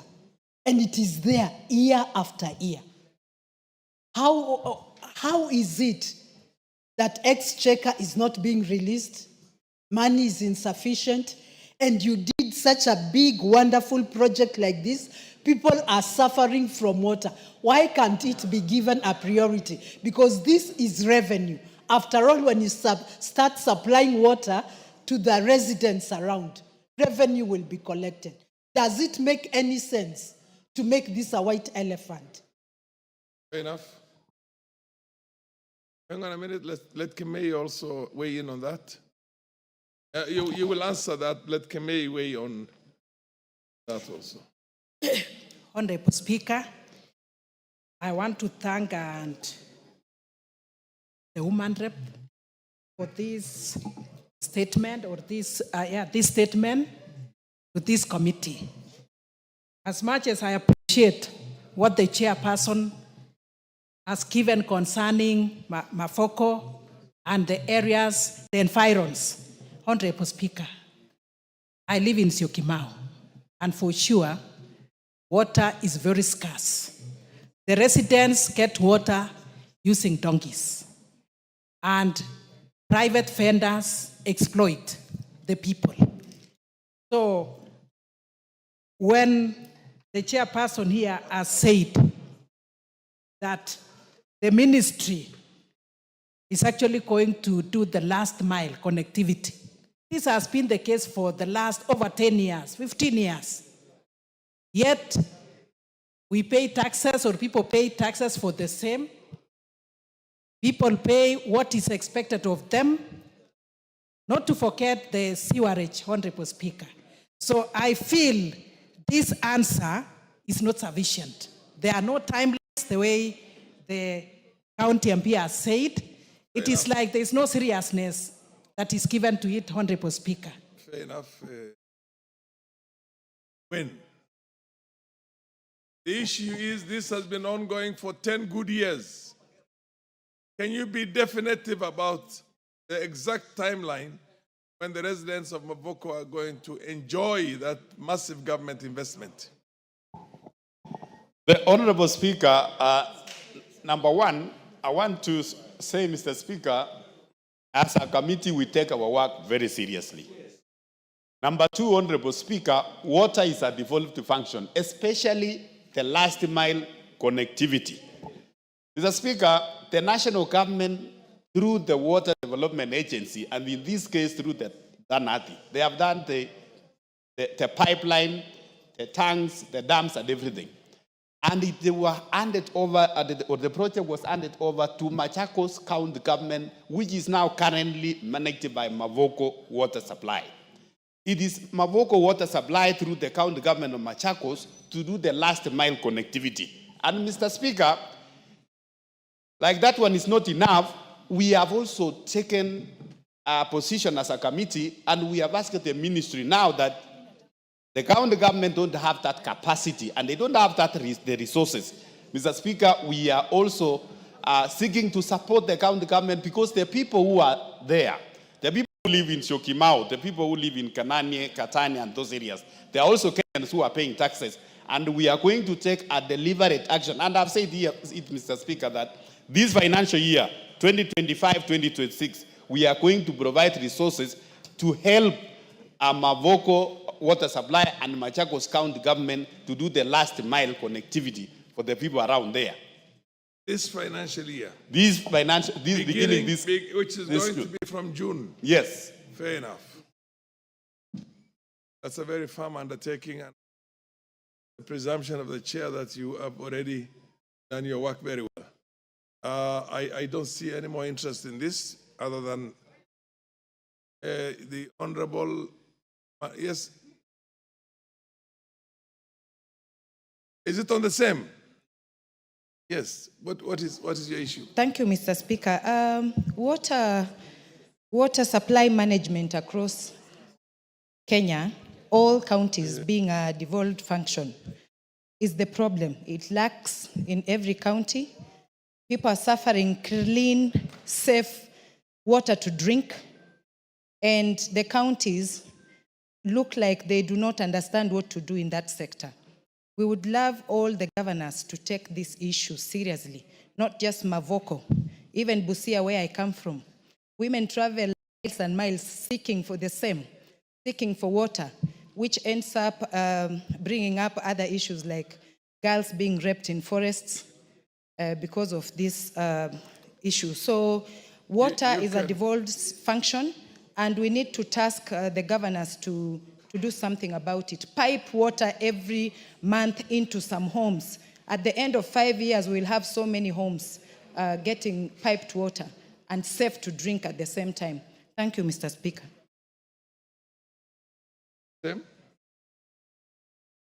Madam Rachel Nyamai.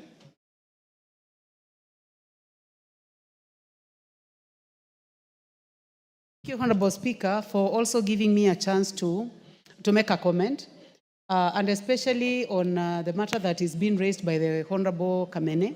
And I fully feel her that when a project takes 10 years and people have not benefited, it stops being useful, Honorable Speaker.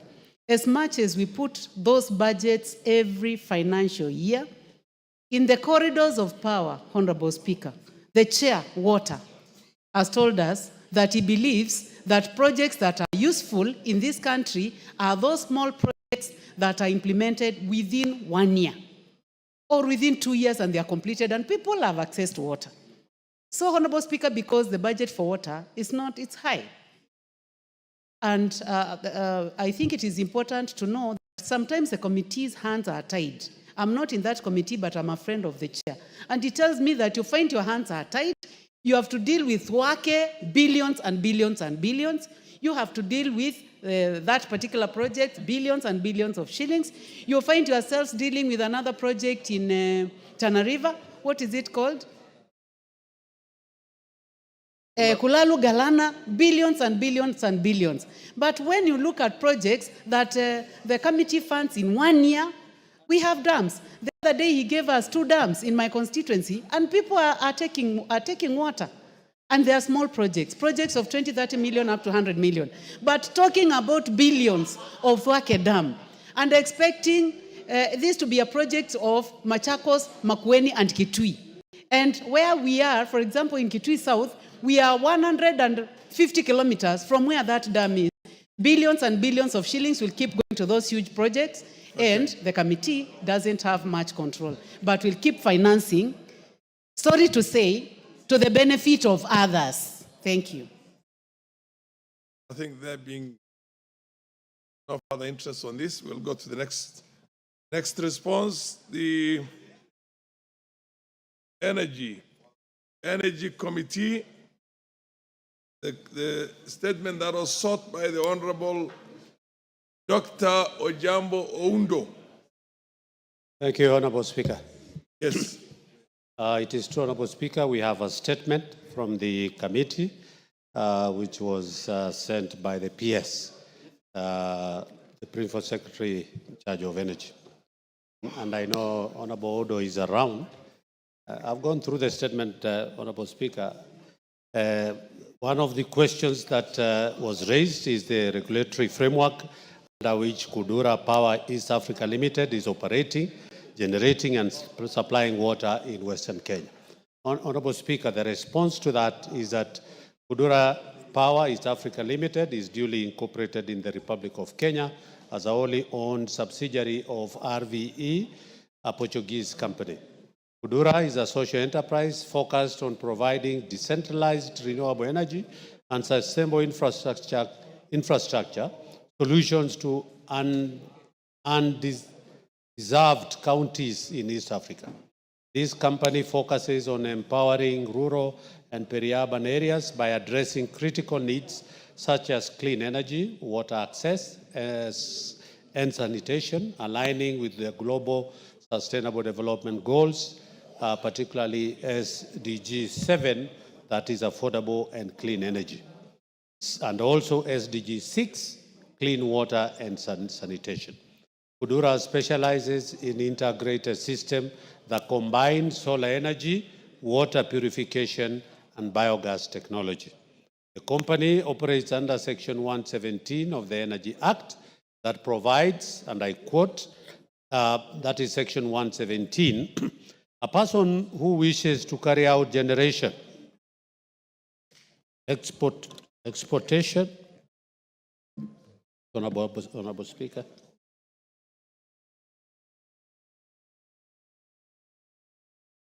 exportation, importation, transmission, distribution, and retail supply of electricity must apply for a license, as the case may be, to the authority in accordance with the provisions of this Act.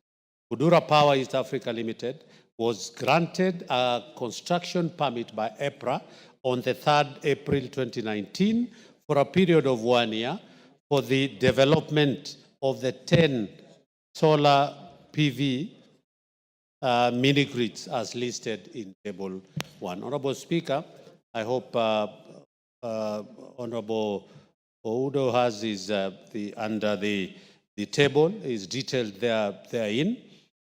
Before approval of the aforementioned construction permit, Kudura submitted the following documents required for generation, distribution, and supply licenses in accordance with the Energy Act 2019 and the Energy Electricity License Regulations of 2012. Again, here in listed from A all the way. These are the documents, Honorable Speaker, I don't want to go through, that are required for purposes of getting a license. Question number 2, Honorable Speaker. The agreement on lease granted to Kudura to impose tariffs on power supplied and steps being taken to regulate such charges. On the 25th of March 2020, EPRA granted Kudura generation, distribution, and supply license for operation of the 10 solar PV mini grids as indicated in Table 1. Section 11C of the Energy Act 2019 mandates EPRA to set, review, and adjust electric power tariffs and tariff structures and investigate tariff charges, whether or not a specific application has been made or for a tariff adjustment. The approved tariffs shall be just and reasonable tariffs which enable a license, including Kudura Power, to inter alia, 1, maintain its financial integrity, 2, attract capital, 3, operate efficiently, and lastly, compensate investors fully for the risk assumed. Section 165, subsection 7 of the Energy Act 2019 and the current retail electricity tariff review guidelines of 2023 provide for a review of retail electricity tariffs once every 3 years. Section 163 of the Energy Act 2019 requires that the tariffs and the contracts for supplying electrical energy and network supplies be submitted to EPRA for approval before execution. Kudura tariffs application for the 10 sites in Busia County, Western Kenya, was approved by EPRA board on the 30th January 2019, having met all the tariff approval requirements. Question number 3, timelines within which Kudura will upgrade their infrastructure to ensure continuous and uninterrupted supply of power to house states. The response is that the solar mini grids can become unreliable during the rainy season, primarily due to the following: reduced solar resilience, radiance that could significantly reduce the electricity generated between 10 to 25% of the peak performance. B, during extended cloudy, rainy periods, battery may not fully charge, leading to shortages, especially at night or during the peak demand. And C, sometimes power demand increase during rainy seasons, e.g. for lighting or indoor activities, putting more pressure on the already limited generation capacity. The mitigations for that, Honorable Speaker, is that the inverters that were previously problematic have been replaced. 2, the operator to strengthen their distribution network and work towards replacing all defective storage batteries, especially the Buyende area, within a month. And 3, EPRA has instructed the operator to develop a strategy to enhance power supply reliability during cloudy periods and submit a report on this to the authority within 2 weeks. And 4, EPRA will send a technical team to the sites for further probe on issues raised and come up with a detailed report. Lastly, Honourable Speaker, question number 4, a report on the terms of agreement between Kudura East African Power Limited and the government, including whether the terms are subject to review to allow alternative service provider to supply power alongside Kudura. The response is that, Honourable Speaker, Section 165(7) of the Energy Act of 2019 and the current retail electricity tariff review guidelines of 2023 provide for a review of retail electricity tariffs once every 3 years.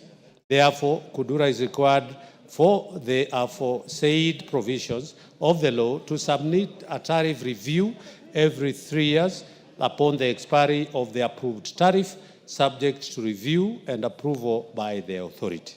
2, the generation and distribution license were given for 10 years commencing in 2020, and hence Kudura is remaining with about 5 years within which they ought to have recovered their investment, after which the terms will be renegotiated or the site handed over to a different distributor.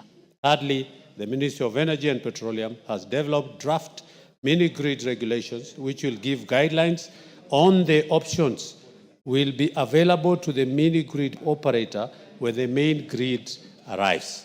Once the main grid regulations are enacted, Kudura may operate as 1, a power producer selling to the distribution licensees; 2, a power distributor that purchases power in bulk from the distribution licensees and resell the electricity to the consumer. The mini-grid operator that remains the power distributor for the area, purchasing power for the distribution licensee to sell to the consumers in addition to its existing generation. I submit, Honourable. The Honourable Oundo. Doctor. Thank you, Honourable Speaker. Thank you, Chair, for the efforts he has made to present the response to the request for statement. But, Honourable Speaker, this looks like a statement that was written by Kudura. Honestly speaking, this is like a defense statement written by Kudura, and it obviously skirts around the main issues requested. Honourable Speaker, and I want the Chair to note very carefully, of most importance is question 2. When they say this approved tariff shall be a just and reasonable tariffs, which enables. Honourable Speaker, there is no way 88 shillings for Kudura against 25 for Kenya Power can be said to be just and fair.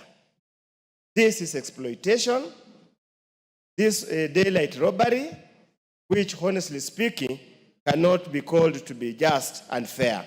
Second, Honourable Speaker, they indicate that the tariffs are reviewed every 3 years. Kudura started operating in 2020. Obviously, as a follow-up question, which I hope the Chair will get those details and revert, is when was the last review and when was it reviewed from what to what? Honestly speaking, Honourable Speaker, the main concern and the main overriding concern is the issue of the tariffs. Honourable Speaker, we'll wait for these draft regulations to make sure so that we allow our people to have alternative sources as we wait for the expiry of this inordinately long period that seems to simply exploit the people who are beneficiaries. Thank you, Honourable Speaker. I've heard to, because the interest is only one way. The Honourable Member, Honourable Gikaria, says, or rather wonders, why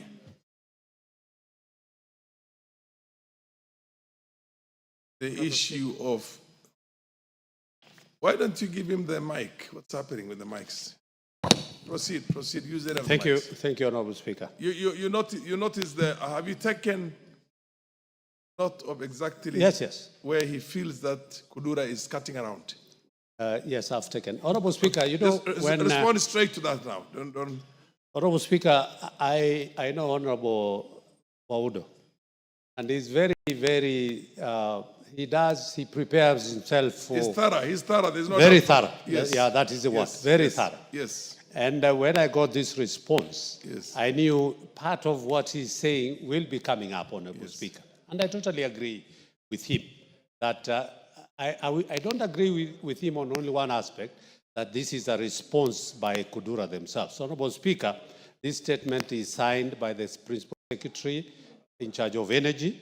So that is a confirmation that I want to say that it is not from Kudura, but it's from the PS. Secondly, Honorable Speaker, the issues that he has raised are very, very key, and I totally agree. At 88 shillings per kilowatt hour, actually it is total theft. It is actually, it is of no economic value to the people of the Western region.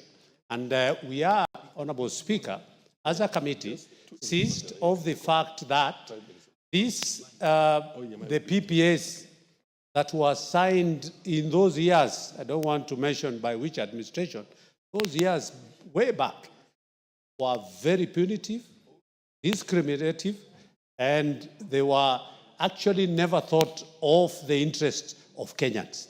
At 68, KenGen gives us power at only 50 cents per kilowatt hour. Yet you can imagine getting at 88 shillings per kilowatt hour. I think that is unfair, and I totally agree. Secondly,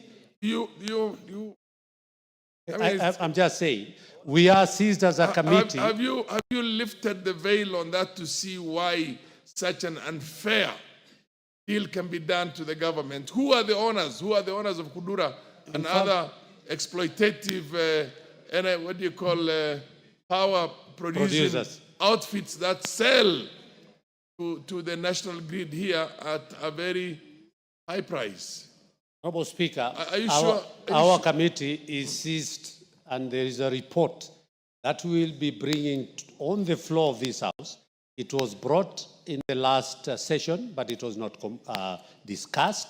We will be bringing it back only on aspect of talking about these power purchase agreements that are very punitive, that are very discriminative, and they are of no economic value to this country. And that is where we have been talking about, are there provisions of a review of the tariffs within the agreements that were signed, of course, without the input of Parliament. You realize the Honorable Oundo is actually convinced that the statement he gave us right now was prepared by Kudura. No, Yeah. But you see, the reason why, it's because it protects the interests of Kudura and the similar organizations. And we were, the chair is forced to move in this year because we made an undertaking that we will protect this country under any circumstances. And when we were in Naivasha, these matters came up in a big way. And it was abundantly clear. That's when I actually said that camels that are stolen by the owner can never be recovered. Are you sure the most powerful people in the country are not interested parties in that? And that's why these things have been shoved down the throat of Kenyans?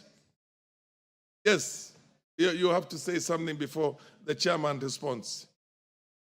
Before I go to Oundo, the member of parliament for, is that game? Proceed, Honorable Member for Game. Chairman, Mr. Speaker, sir, I've listened to you, and you said that looks like my chairman was reading a statement presented to him. But I want to talk to my friend, Professor the Honorable Oundo. I think the committee sees of the fact, but what is important to note, the IPP sells power, KPLC, the entire contractual agreement to KPLC. Upon honoring that contractual obligation, that's when Kenya Power then sells to the public. Honorable. What I want to help you. MP for Game. MP for Game. MP for Game. The Honorable Gikaria, chairman of Energy Committee. He is responding to a statement that was sought by the Honorable Oundo. Now, the only way you can rise up is to enrich that statement so that more information comes out of Honorable Gikaria. You're not there to defend anything else other than, yes, no, it's not chairman, it's the speaker. Meat. You're trying to add meat on what to support Gikaria. Now, relax, hold your horse. Honorable Oundo, yeah, I just asked a supplementary, or rather, Honorable Speaker, yes. The MP for Game is completely misinformed concerning this subject matter, completely. Honorable Speaker, these Kudura produce the power themselves through using solar and distribute themselves, charge themselves. They do not sell to KPLC. He's completely misinformed. You should have sought to know the correct position. Completely misinformed. They are not selling this to KPLC. No. They are selling directly yes, to the they consumers. produce themselves. They have signed the agreements with the consumers directly. So it's a monopoly. It's a pure monopoly and exploitative.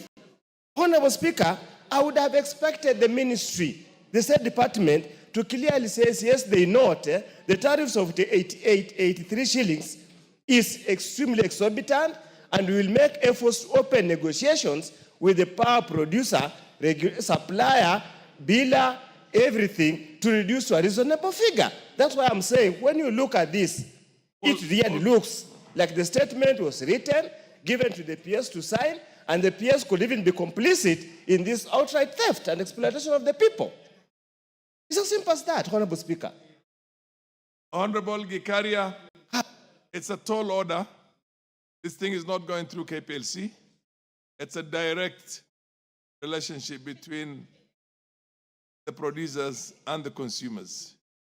But the price itself has been regulated by the government agency. Now that's where the elephant in the room is. So you want to say something, or you want to go back and come with a better answer than that? Energy is a very sensitive thing in this House, Honorable Gikaria. I agree, Honorable Speaker. First, I want to agree with Oundo. Under Section 117 of the Energy Act of 2019, we did liberalize distribution, exportation, importation, and you just need to have a license. And Kudura was given a license 30th of April in 2020 by EPRA to generate and do distribution and sell. That is the position, because it is a license. Does the license give it a monopoly? That's yes. what he asked. Yes. It gives it a monopoly. As he's saying. Then how can you have a monopoly and at the same time you set no, your we don't have a monopoly. Actually, it is a misinformation to the public. Under Section 117 of the Energy Act of 2019, I was the chair then, and I moved those amendments here and liberalized the energy sector in a very wide way, from generation. Liberalized? Yes, you mean you liberalized? Yes. Okay. So that is the position, and I want to agree. At the same time, it is that, as the question he had asked, as to whether we have a review of this. And in 2020, within 3 years, they were supposed to do a review, but again, subject to if there is a request to do the review. And that is what Honorable Elisha Odhiambo is saying, that as a committee, we have asked EPRA to go and engage the independent power producers with a view of reviewing the power tariffs as a committee and as a country. Because again, we are saying it adds up into the cost of energy and electricity in this country. Passed on to the consumer. It's passed on to the consumer. Correct. So that one we are in, and I want to agree with that we will be going back to engage through the questions that he has said. When do you give an undertaking to I will, if he agrees, because he only asked this question a week ago, I think, and we have a response 2 weeks ago, and we have a response. So when are you coming back to the comprehensive answer? The second week after recess, Honorable Speaker. Is there any gray area you want to be, so that it is also captured on the Hansard and he has to If I were you, I'd ask for the lifting of the veil to see exactly who are behind this Kudura. Whether Gikaria or Farah Maalim have shares in that. Ultimately, Honorable Speaker, you know, this country is a very complicated country.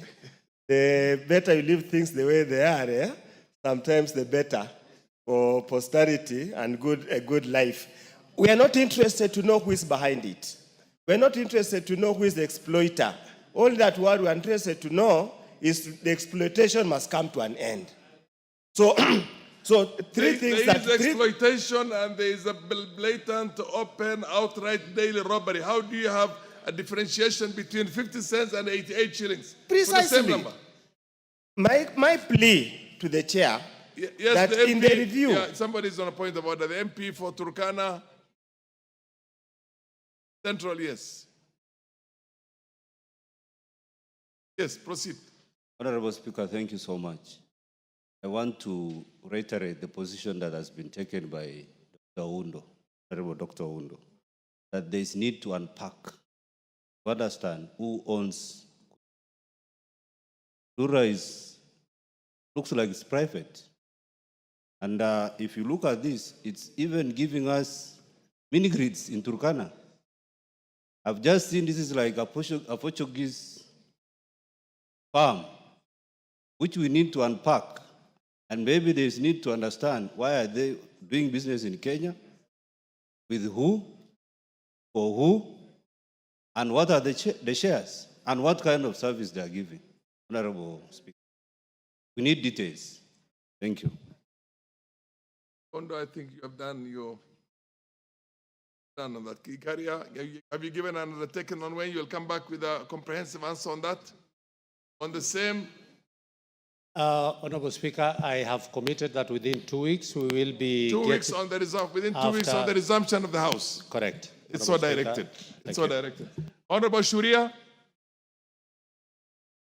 the Minister of Education and Health, on the issue of help.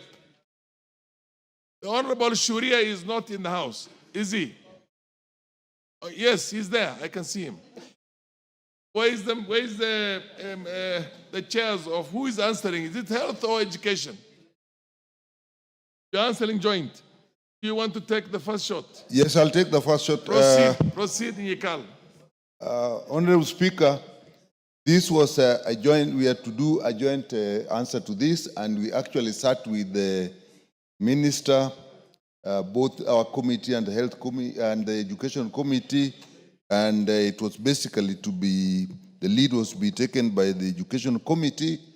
I don't see my colleague here, but the report, from what the actual report hasn't come, but I can give a progress of what happened during the meeting with the Minister, with the two committees. You are supposed. So and you will have a comprehensive report. Yes, we will. Don't give us the progress on that. Yes, we'll get a comprehensive report, I think within 2 weeks after the resumption. Yeah, after Honorable resumption. Shuria, you're happy with that? You will be around at that time? I will be around. I'll okay, I think enough. it's best we get the full report, sir. It has to be comprehensive. It has to be, what do you call, final in its entirety, unless, of course, there are other issues that crop up. It's not. Okay, it's so directed. The Honorable Ambassador Francis Gay, my former DC, when DCs were really powerful in this country. When DCs were really, when I first came into Parliament, you were the DC in my district. The districts were just a few those days, not this whole, the MP, the Trade, Industry and Cooperative. Who is the chair for that? Yes, Shinali. Thank you, Chair. Thank you, Speaker. Honorable Speaker, I'm seized of request for statement by Honorable Ambassador Segei. And let me mention this before I go to the specifics. Honorable Speaker, New KCC has been modernizing its old milk processing facilities under the Government of Kenya financing from the year 2015 to date. The facilities had old, obsolete machinery replaced with modern, efficient machinery. The following factories have had a number of their equipment and infrastructure renewed, and the facilities are running efficiently. The first one is Eldoret factory in Uasin Gishu County, has received 610 million. Sodik factory in Bomet County has received 153 million. Dandora factory in Nairobi County has received 323 million. Nyahururu factory in Laikipia County has received 260 million. Kikanjo factory in Nyeri County has received 360 million. Kitale factory in Trans Nzoia County, 204 million. Miritini factory in Mombasa County has received 56 million. And a new facility in Nyambene, Meru County has received 509 million, a total of 2.475 billion.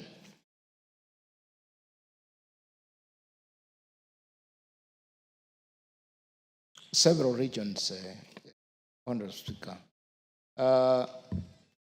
Honorable Speaker, let me mention a few items being produced by these factories, Madam Speaker. Madam Speaker, Dandora factory in Nairobi County produces fresh milk, yogurt, mala, butter, and cheese products. B. Eldoret factory in Uasin Gishu County for fresh milk, mala, long life, and milk butter. Nyahururu factory in Laikipia County for extended shelf life and long life milk products. Sodik factory in Bomet County for fresh milk, extended shelf life, and long life milk products. Miritini factory in Mombasa County for fresh milk. Kitale factory in Trans Nzoia County for ghee, butter, and milk butter. Kikanjo factory in Nyeri County for milk butter and water bottling. Let me go to specific statement as requested by Ambassador Francis Sekei MP, member for Sotik constituency. Honorable Speaker, I wish to submit the following response from the Cabinet Secretary, Ministry of Cooperatives and SMEs to specific issues raised by the Honorable Member. Madam Speaker, the first response is on the upgrading of new cooperative criminalist Sotik processing plant, including the current earnings of dairy farmers since its upgrading and measures put in place to implement buying of milk from dairy farmers at Kenya shillings 55 to increase their earnings and attract more deliveries. Honorable Speaker, several old obsolete machines were replaced with modern efficient machineries that was successfully installed and has been running some of the equipment that were procured and installed in Sotik and have been in use. The machines are: 1, supply, installation, and commissioning of aseptic tetrahydron milk filling machine. Second is supply, installation, and commissioning of refrigeration compressor. Third is supply, installation, and commissioning of 650 kVA generator set. The fourth one is construction of a production store. 5, supply, installation, and commissioning of an automatic CIP system. Sixth is outsourced stream from biomass boilers as an alternative source to fuel, solar power as an alternative source of energy. Number two,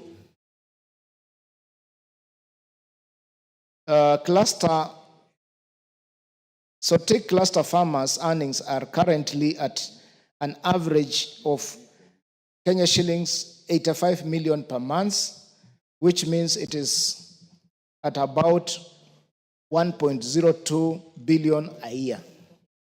On the third one, New KCC has continuously improved unit price for farmers' milk across the country, including Sotik cluster, and currently milk prices are at the national government guided price of a minimum of 50 shillings per litre of milk delivered to a New KCC facility across the country.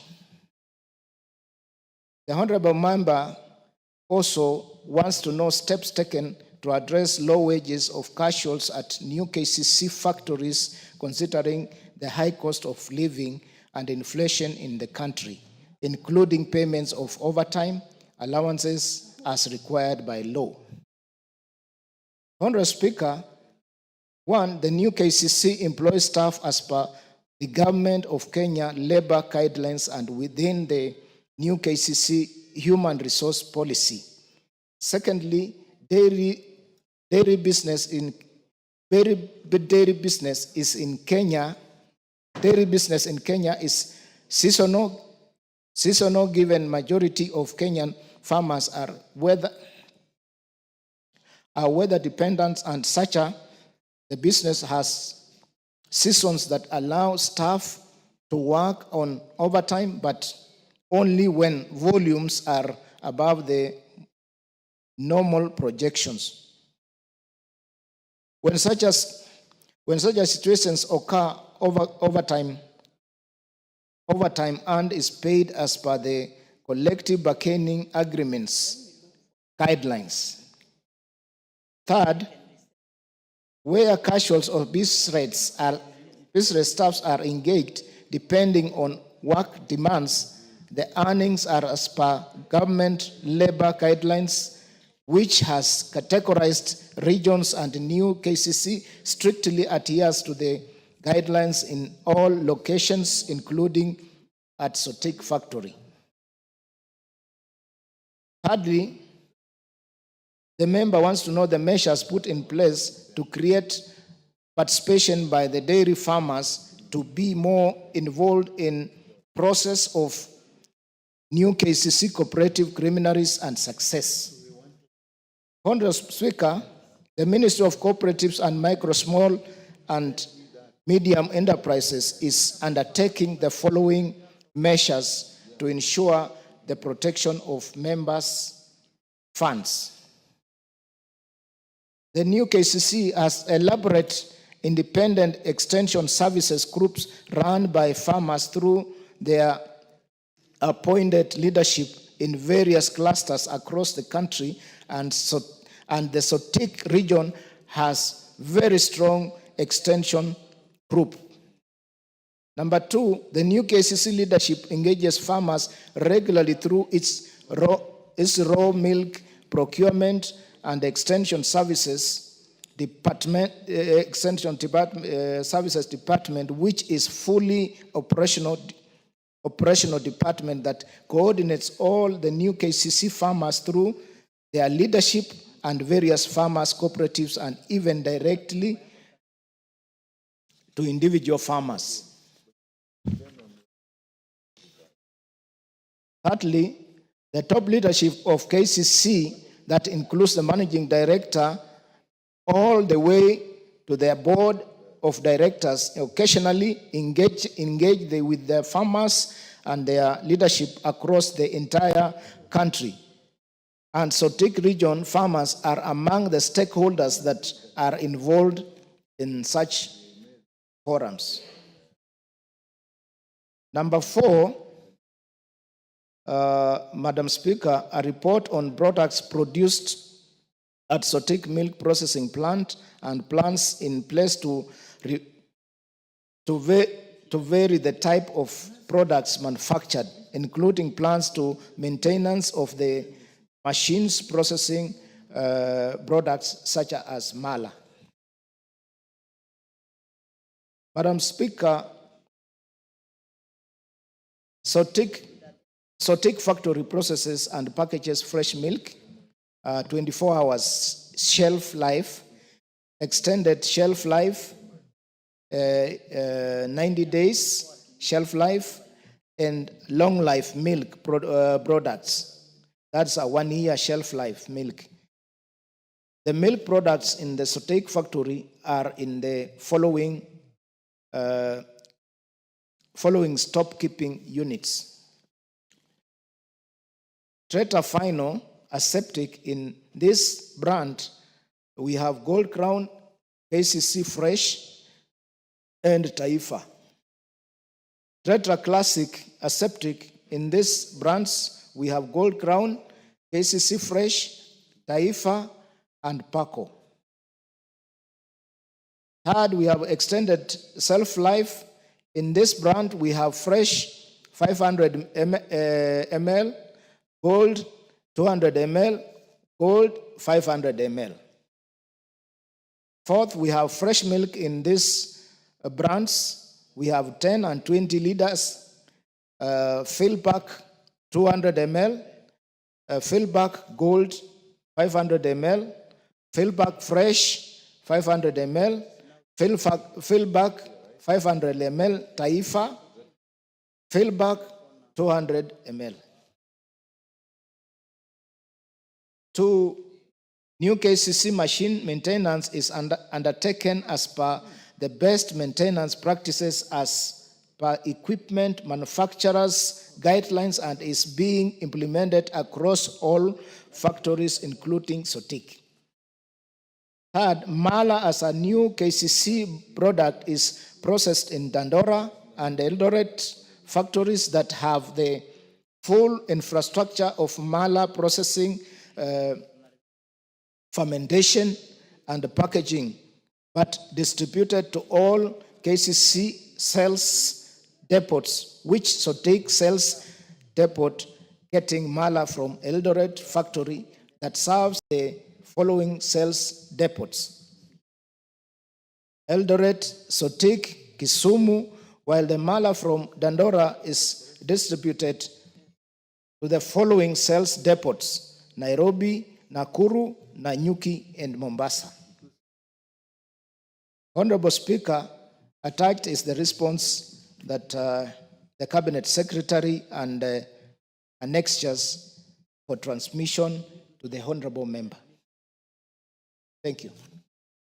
Thank you very much, Chair. The Honorable Ambassador Francis Sigei, is the answer satisfactory? Madam Speaker, I think, first of all, I want to appreciate the effort which the chairman has tried to answer my question. But if you look at the answer, it's a long story. Very, very long story. Winding. And I was asking specific questions. And in that mix, Madam Speaker, we have lost out. I didn't get the answers for my. But one, the prices of milk. Ambassador, before you lose hope, the chair is here. Yes. You can raise the specific I want to raise, matter that has not been That's why I'm saying responded to. In Sotik, is less than 50 shillings. And you have to confirm. And that's why, Chair, the Speaker, that is why our farmers in Sotik are now selling their milk, the private processors. And we are going to kill ACC.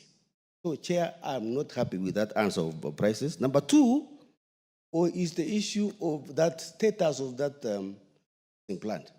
So Sotik is a municipality now. It is supposed to be upgraded to the level of Eldoret, Newquay, and Dora. And we are asking for that one. I've taken time, Madam Speaker, to go and see the MD who was there, who has now gone out. And he kept promising that Sotik will be upgraded. And after 2 years, Nothing has been done. Madam Speaker, I would like to see Sotik processing factory being upgraded. Now that is a municipality. Number 3, we have casuals in this factory who have acted for a long time. And the problem with this factory is that people are being brought from outside, come and work in Sotik. Casuals should be confirmed. Those who have worked for several years, why can't they be confirmed? They are working, their families are suffering, and yet they have worked in that factory for a long time. Number 3, Madam Speaker, is the issue of Masuamala. Madam Speaker, up to last year, Mr. Sigei, who was acting, who was the KCC MD, kept telling me that the line of Mala in Sotik was in place, and that the only thing they were doing was maintenance. But we are now realizing, Madam Speaker, this thing is being transferred elsewhere. And yet, the quality of Masuamala from Sotik was very high quality. Madam Speaker, I would like to demand that this factory is stated in Sotik so that our people can be able to get the maximum benefit from our people. Chair, I want to disagree with the chair about the labor guidelines on the getting of the casuals and workers there. There is no fairness at all. We need, somebody should come with a better answer when we come back. Because the casuals who are there, I know by name. And they have been there for a long time, while other people have been brought to this factory and they are left out. So, Madam Speaker, I need a better answer. Very clear concerns, Chair. Honorable Ambassador, member for Sotik. And although he went up to 3, I listened to you very keenly. You have raised 5 fundamental issues. So, Chair, when are you going to give a response? Because clearly you are saying that you are not satisfied. So, Madam Speaker. Before I close the others, I'm seeing interest from the 2 members. Honorable Ruto, you also have interest in? Make it short so that we try to combine. Thank you so much, Madam Speaker, for giving me this opportunity. So you write on Parliament for Sotik. Apparently, from the part of comment by the chair, he did mention about Elder Factory, which historically is a known factory to have been handling milk from the North Rift. But with the huge assets that have been put in place, so much painful to which will cost. But I'm rising to put another concern of the team people facilitate the work. Voters.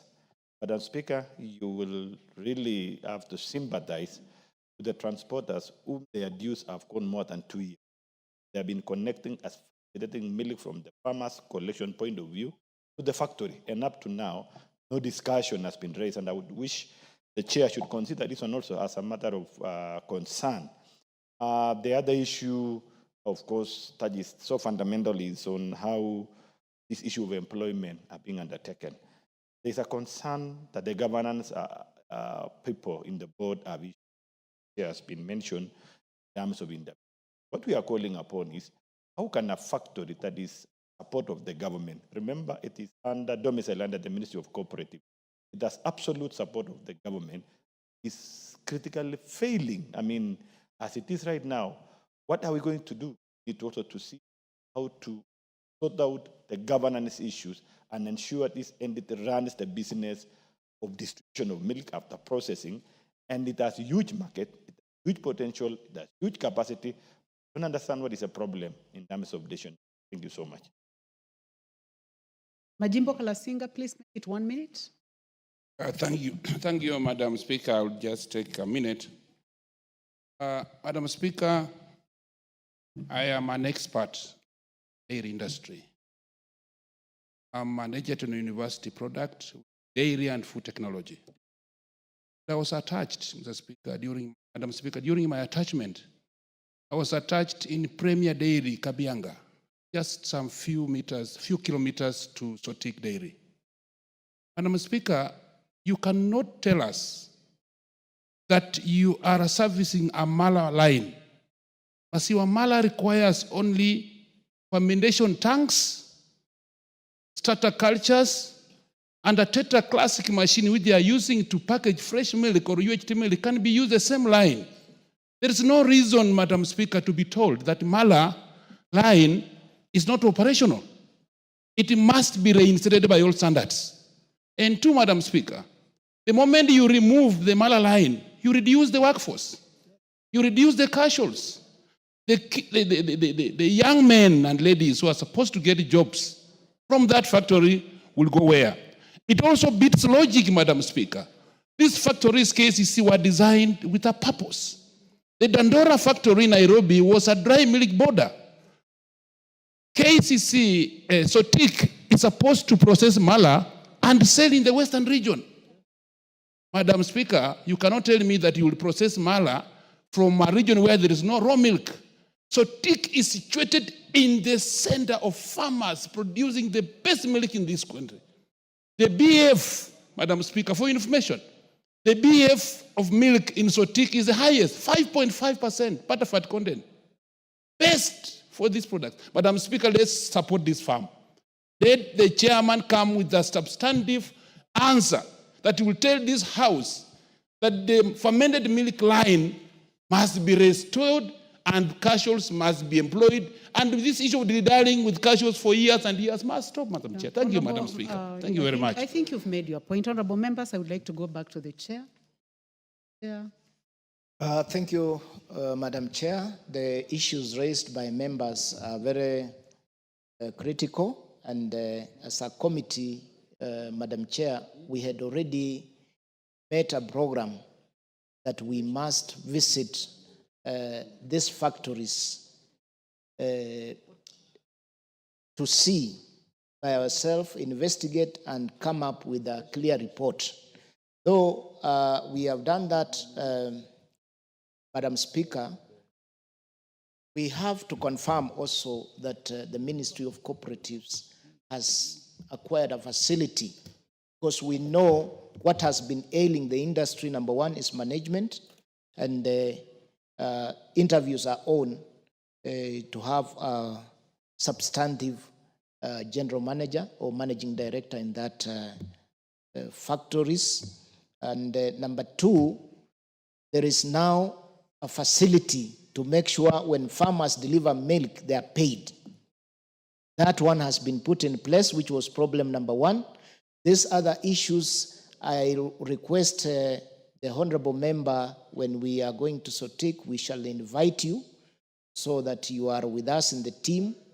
We come up with the issues. And finally, Madam Speaker, I would request the member that instead of coming with an answer in a short time, you allow we come with substantive answers after our trips in these factories. Thank you, Madam Speaker. Listening to you, Chair, so listening to the honorable member for Sotik, the response is not satisfactory, and also bearing in mind that also got another issues related to the same from the honorable member for Keses and Mbokalasinga. And the statement you have made is that you already have a program that you'll be going to the field. So can you give the House a date? A possible date that you plan to go, so that we can satisfy the member and also his constituents who are listening, because they would like to have a... After recess, which week? Madam Speaker, after recess, I'll need about 4 weeks. 4 weeks, 1 month. Honorable member for Sotik.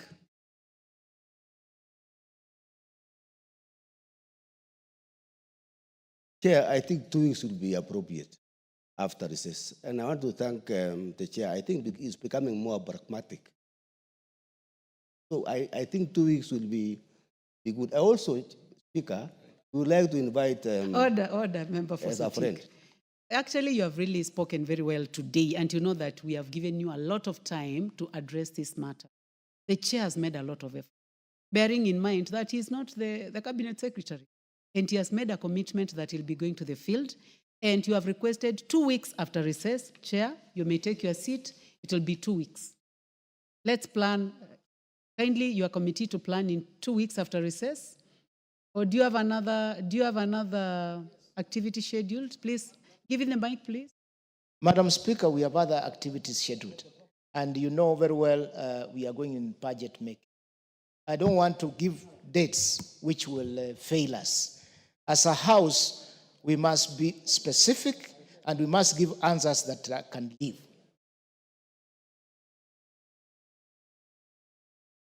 Member for Kwanza, what is terribly out of order? Hand is up. Yeah, it was up, Madam Speaker. Sorry.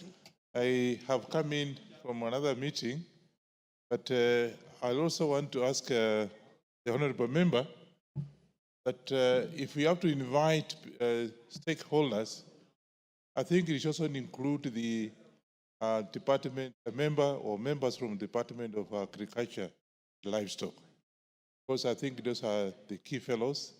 I'll want also to agree with you, but if it's something to do with the KCC, Honorable member.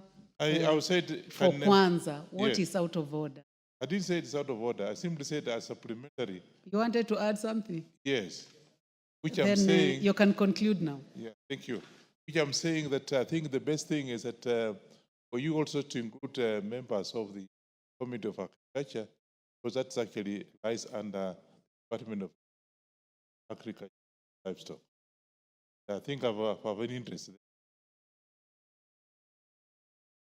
Honorable members, I will agree with the chair, bearing in mind that there are other existing.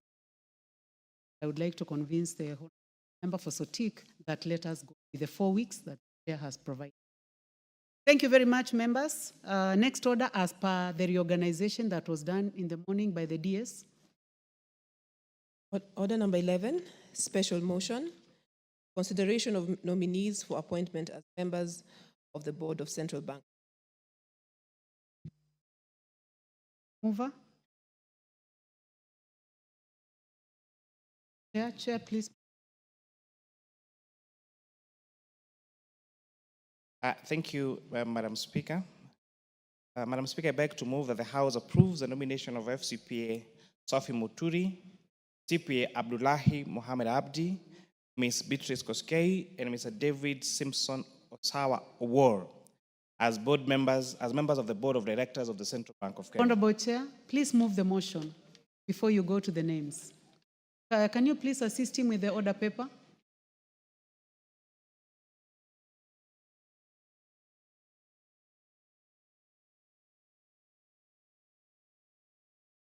You know, Honorable Mwiti had distracted me. Honorable Speaker, I beg to move that taking into consideration the findings of the Joint Committee of the National Assembly Departmental Committee on Finance and National Planning, and that of the Senate Standing Committee on Finance and Budget on the approval hearing of nominees of appointment as members of the Board of Central Bank of Kenya, laid on the table of the House yesterday, Tuesday, 9th of April 2015, and pursuant to Section 11.2 of the Central Bank of Kenya, Cap 491, that this House approves the appointment of the following nominees as members of the Board of the Central Bank of Kenya. 1, FCPA Sophie Muturi. 2, CPA Abdullahi Mohamed Abdi. 3, Ms. Beatrice Koskei. And 4, Mr. David Simpson Osawa Owor. Madam Speaker, I beg, Honorable Speaker, the Board of Directors of the Central Bank of Kenya is established under Section 10 of the Central Bank of Kenya, Cap 491. Further, Section 11(1)(d) of the Act provides that the board shall consist of a chairperson appointed by the president, a governor, a principal secretary to the National Assembly or his or her representative, who shall be a non-voting member, and 8 other non-executive directors. The Board of Directors of the Central Bank of Kenya is established under Section 10 of the CBK Act, who are responsible for the following. 1, determining the policy of the bank, excluding the formulation of policy. 2, setting the bank's objectives and overseeing its financial management, its direction, and 3, continuously reviewing the bank's performance and carrying out its functions, 4, consistently monitoring the governance performance in fulfilling the responsibility of the office and ensuring that the bank objectives are achieved, and 5, assessing whether policy statements issued under Section 4B align with the bank's primary functions and objectives under Section 4, and lastly, maintaining constant oversight over the use of the bank's resources.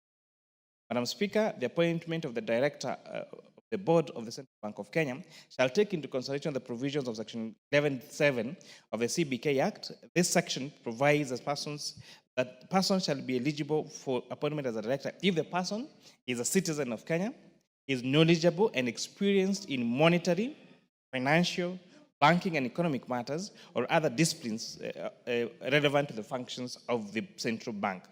Madam Speaker, the committee assesses the nominees against criteria of their academic and professional qualifications, their leadership and integrity, their financial probity, political neutrality, and conflict of interest. The committee also received clearance report from EACC, from Kenya Revenue Authority, from the Directorate of Education, from Higher Education Loans Board, and from the Office, the Director of Public Prosecution. All 4 nominees, Honorable Speaker, demonstrated that they had knowledge and professionalism in the banking sector. They possess extensive experience which is relevant to monetary policy, banking, finance, and regulatory matters, and they fulfill all legal and constitutional requirements for appointment. Honorable Speaker, this is a brief CV of this particular minister. I'll start with the FCPA Sophie Muturi, who is a seasoned finance and governance expert with over 38 years of experience, spanning through public service, accounting and government organizations, corporate boards, and international development work. She has served in various capacities that include an accountant at CAD at PwC, a finance administration manager at Action Africa in Need Kenya, a director in Life in Abundance in International, a director at Life in Abundance International, a chairperson of Association of Women Accountants of Kenya, a member of the selection panel of IABC, a trustee at Micro Enterprise Support Program Trust, a member of APSEM, a trustee of Kenya Professionals Development Fund, a board member of the Public Sector Accounting Standards Board, a member of ISPAC Public Policy and Governance Committee, a commissioner at SRC, and currently the chairperson at Life Abundance International non-governmental organization. FCPA Muturi holds a master's in banking and finance from Moi University, a bachelor's degree in commerce from the University of Nairobi, and is a certified public accountant, having studied at Strathmore University. The nominee advocated for strong regulatory framework, a crypto regulation in internet banking at county level, and monetary stability. CP Abdullahi Mohamed Abdi is a finance governance practitioner with over 23 years of experience, especially in the NGO sector. He also served in different capacities in operational and leadership roles that include serving as an accountant and finance at administration manager at Womankind Kenya, a senior relationship manager at Chess Bank Kenya Limited, a board director at Coast Development Authority, as a chairperson of board trustees of Adoption Consortium Trust, and currently serves as an executive director at Womankind Kenya and council member at Koitalel Samoei University College. He holds an MBA in finance and is currently pursuing his PhD in development studies and leadership. The nominee advocated for strategic governance, climate resilience, and technology innovation in payment system. Our other nominee is Ms. Beatrice Koskei, a legal expert with over 4 years of progressive experience in public service and corporate governance. She is an advocate of the High Court of Kenya, holds a Master of Law in Commercial and Corporate Law. She has served as a state counsel at the Attorney General Chambers, a legal officer at Kenya Industrial Estate, an associate at Jim Choge and Company Advocates, as an in-house at Council Liberty Assurance Company, and a managing partner at Koskei and Company Advocates. He has also served as a corporation secretary at Agricultural Development Corporation and as head of legal for Kenya Trade Network Agency, a general manager at Kenya at Legal Services and company secretary for Geothermal Development Company Limited, and is a senior consultant at Limo, Joroge and Company Advocates. Honorable Speaker, other nominee is David Simpson Osawa Awor, who is an IT and fintech professional with over 15 years of experience in digital and financial technology across Africa. He has served in different capacities in the private sector, including serving as a system administrator technology transfers at Kraft Silicon Limited, a software developer, systems and support engineer, senior systems engineer, a team leader in internet business channel, and a division head of mobile banking at Kraft Silicon Limited, and also served as a head of projects at Code Matrix and is currently a senior project manager at Kraft Silicon Limited. He holds a Bachelor of Science degree in Information Technology from JQuat, and in his interview, he advocated for technological modernization of financial systems and emphasized on cybersecurity and innovation in banking. Madam Speaker, the committee found all the four nominees that they possess the requisite knowledge and experience in either banking, finance, and IT law and governance, as specified in the requirements of the CBK Act. They exhibited leadership traits needed as board members. All the nominees displayed zeal to strengthen the central bank's regulatory and oversight role, enhancing financial stability and supporting Kenya's economic growth. Madam Speaker, in recent years, the global financial landscape has witnessed rapid innovation, particularly in the realm of blockchain technology, virtual assets, and cryptocurrencies.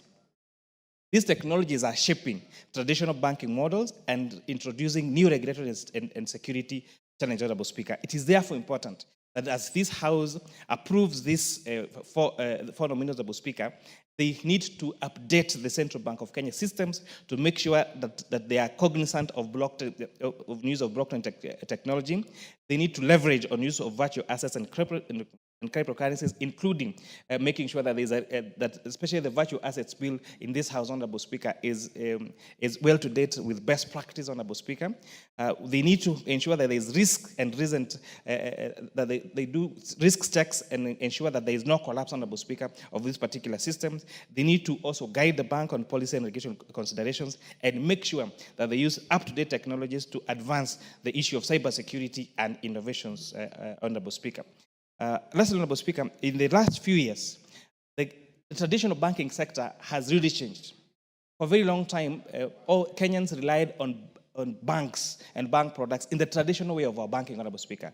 But of late, for example, you've seen uptick of digital loans now accounting to 52.79% of all active loan accounts, with a total outstanding balance, Honorable Speaker, of 158 billion shillings, Honorable Speaker.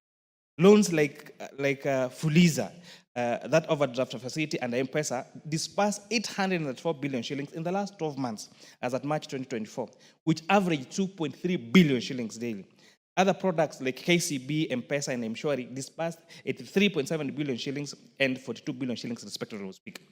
However, despite this growth, Honorable Speaker, the cost of these credit through platforms, Honorable Speaker, although they provide such a great convenience, they are very accessible within a very short period of time, and especially also accessible to those outside formal employment, Honorable Speaker, the interest rates remain very expensive.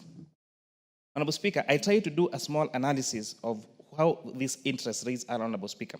And just to give an example, KCB M-Pesa loan, when you hold a M-Pesa a KCB account and you take a digital loan on your KCB account, Honorable Speaker, they charge interest rate of 7.5% per 30 days for amounts between 50 shillings and 1 million shillings, Honorable Speaker. The repayment period is within 30 days. When you calculate the efficient annualized interest rate, this comes to 130%. If you check, for example, the M-Shwari, the product by NCBA and Safaricom, at 7.5% per 30 days, they offer between 100 and 1 million shillings within 30 days. That brings an annualized rate of 130%. If you take as another product, the M-Corp Cash, most of us are members of cooperative bank account. When you go to your app and you take that loan, Honorable Speaker, they charge between 8 and 12% one time for a period of 30 to 90 days.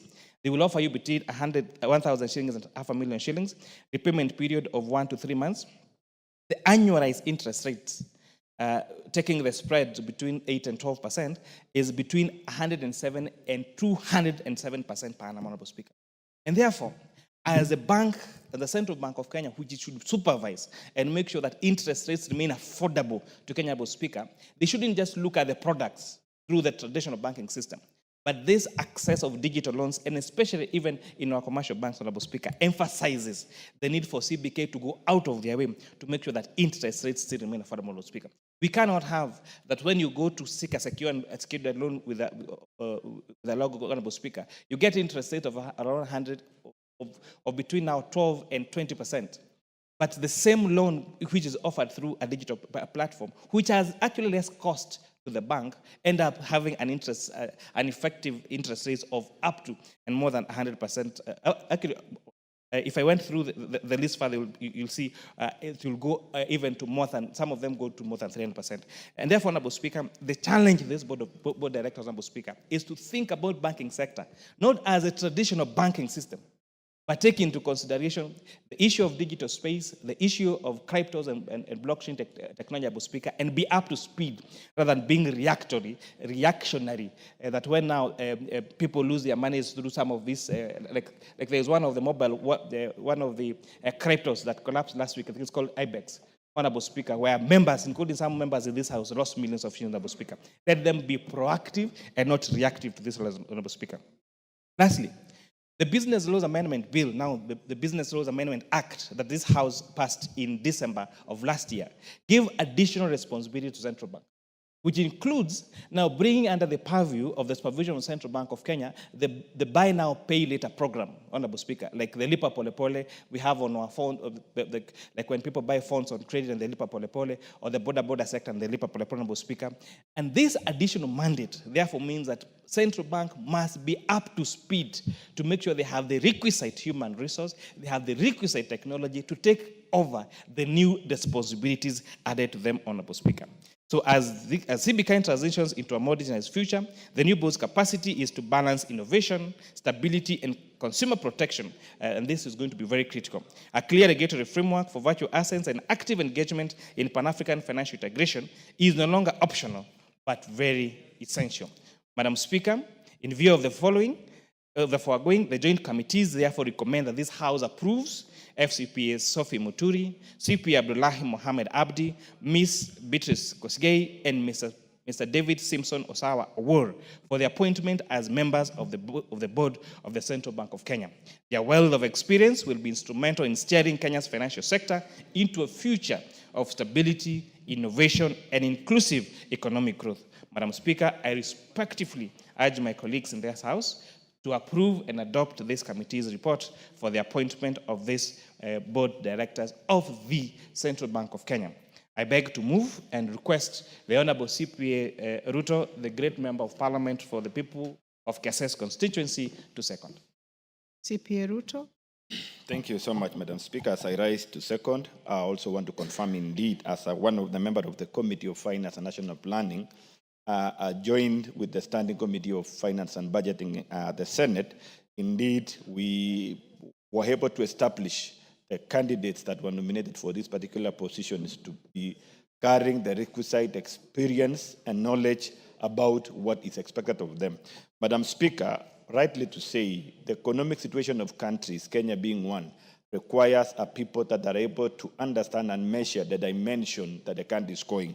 And therefore, bringing on board these particular people, it will be a direction that Kenya should be focusing on expanding our economy through the right policies. What we are calling on them, as I request this particular House to approve these nominees, is to ensure that they bring on board proper governance and a focus that is able to accommodate the changes in the technology aspect so that we're able to push our economy in terms of industrialization and innovation, and on both the young people, the young Kenyans who have shown passion and energy in participating in building our economic blocks. Lastly, Madam Speaker, during this particular vetting, we had a challenge with one nominee, that is the name Mr. David Simpson Osawa Awor, where his names were varying on document by document, and we had, as a committee, to undertake more due diligence to be able to establish the ownership of the documents that he provided. What I just want to request to Kenyans is whenever you have a challenge on your names in your documentations, please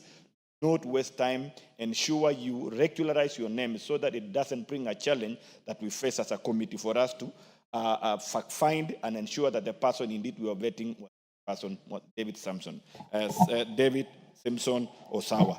And with that, Madam Speaker, I beg to second the motion. Thank you. Honorable members, I now propose the question that taking into consideration the findings of the Joint Committee of the National Assembly Departmental Committee on Finance and Planning and the Senate Standing Committee on Finance and Budget on the approval hearing of nominees for appointment as members of the Board of Central Bank of Kenya, laid on the table of the House on Tuesday, 29th April 2025, and pursuant to Section 11.2 of the Central Bank of Kenya Act, Cap 491, this House approves the appointment of the following nominees as members of the Board of Central Bank of Kenya. FCPA Sophie Moturi. 2. CPA Abdullah Mohamed Abdi. 3. Ms. Beatrice Kosgei. And 4. Mr. David Simpson Osawa Owor.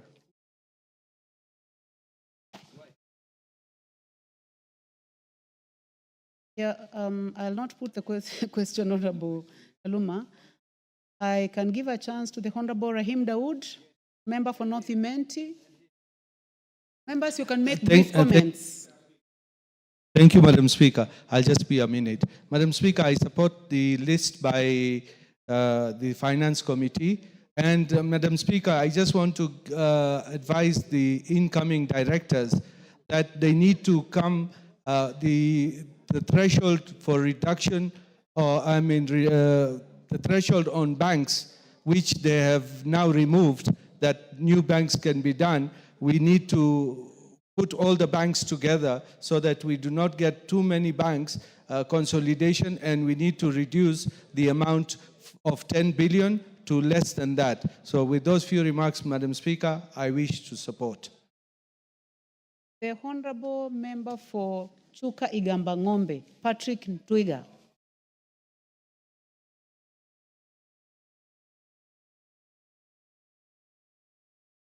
Thank you, Speaker.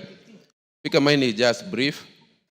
Speaker, as we approve these names, I wish that the members that we are approving today will take their right position, Speaker, because Kenya has turned into a country where we are literally hooking loans.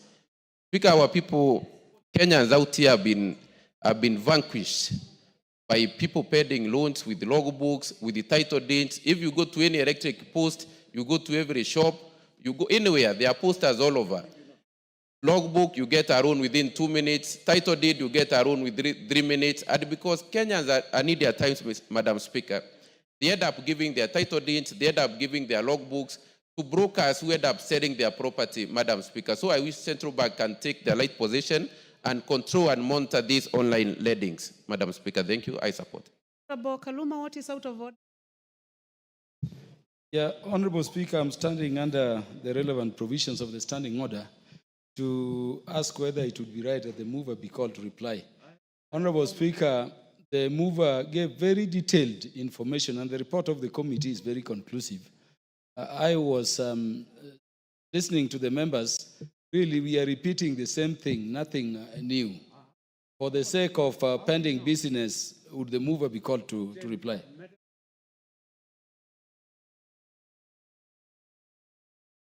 Honorable members,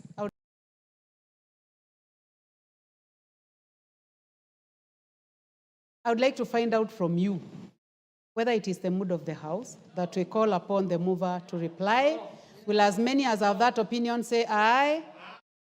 Will as many as have a contrary opinion say nay? The ayes have it. Mover.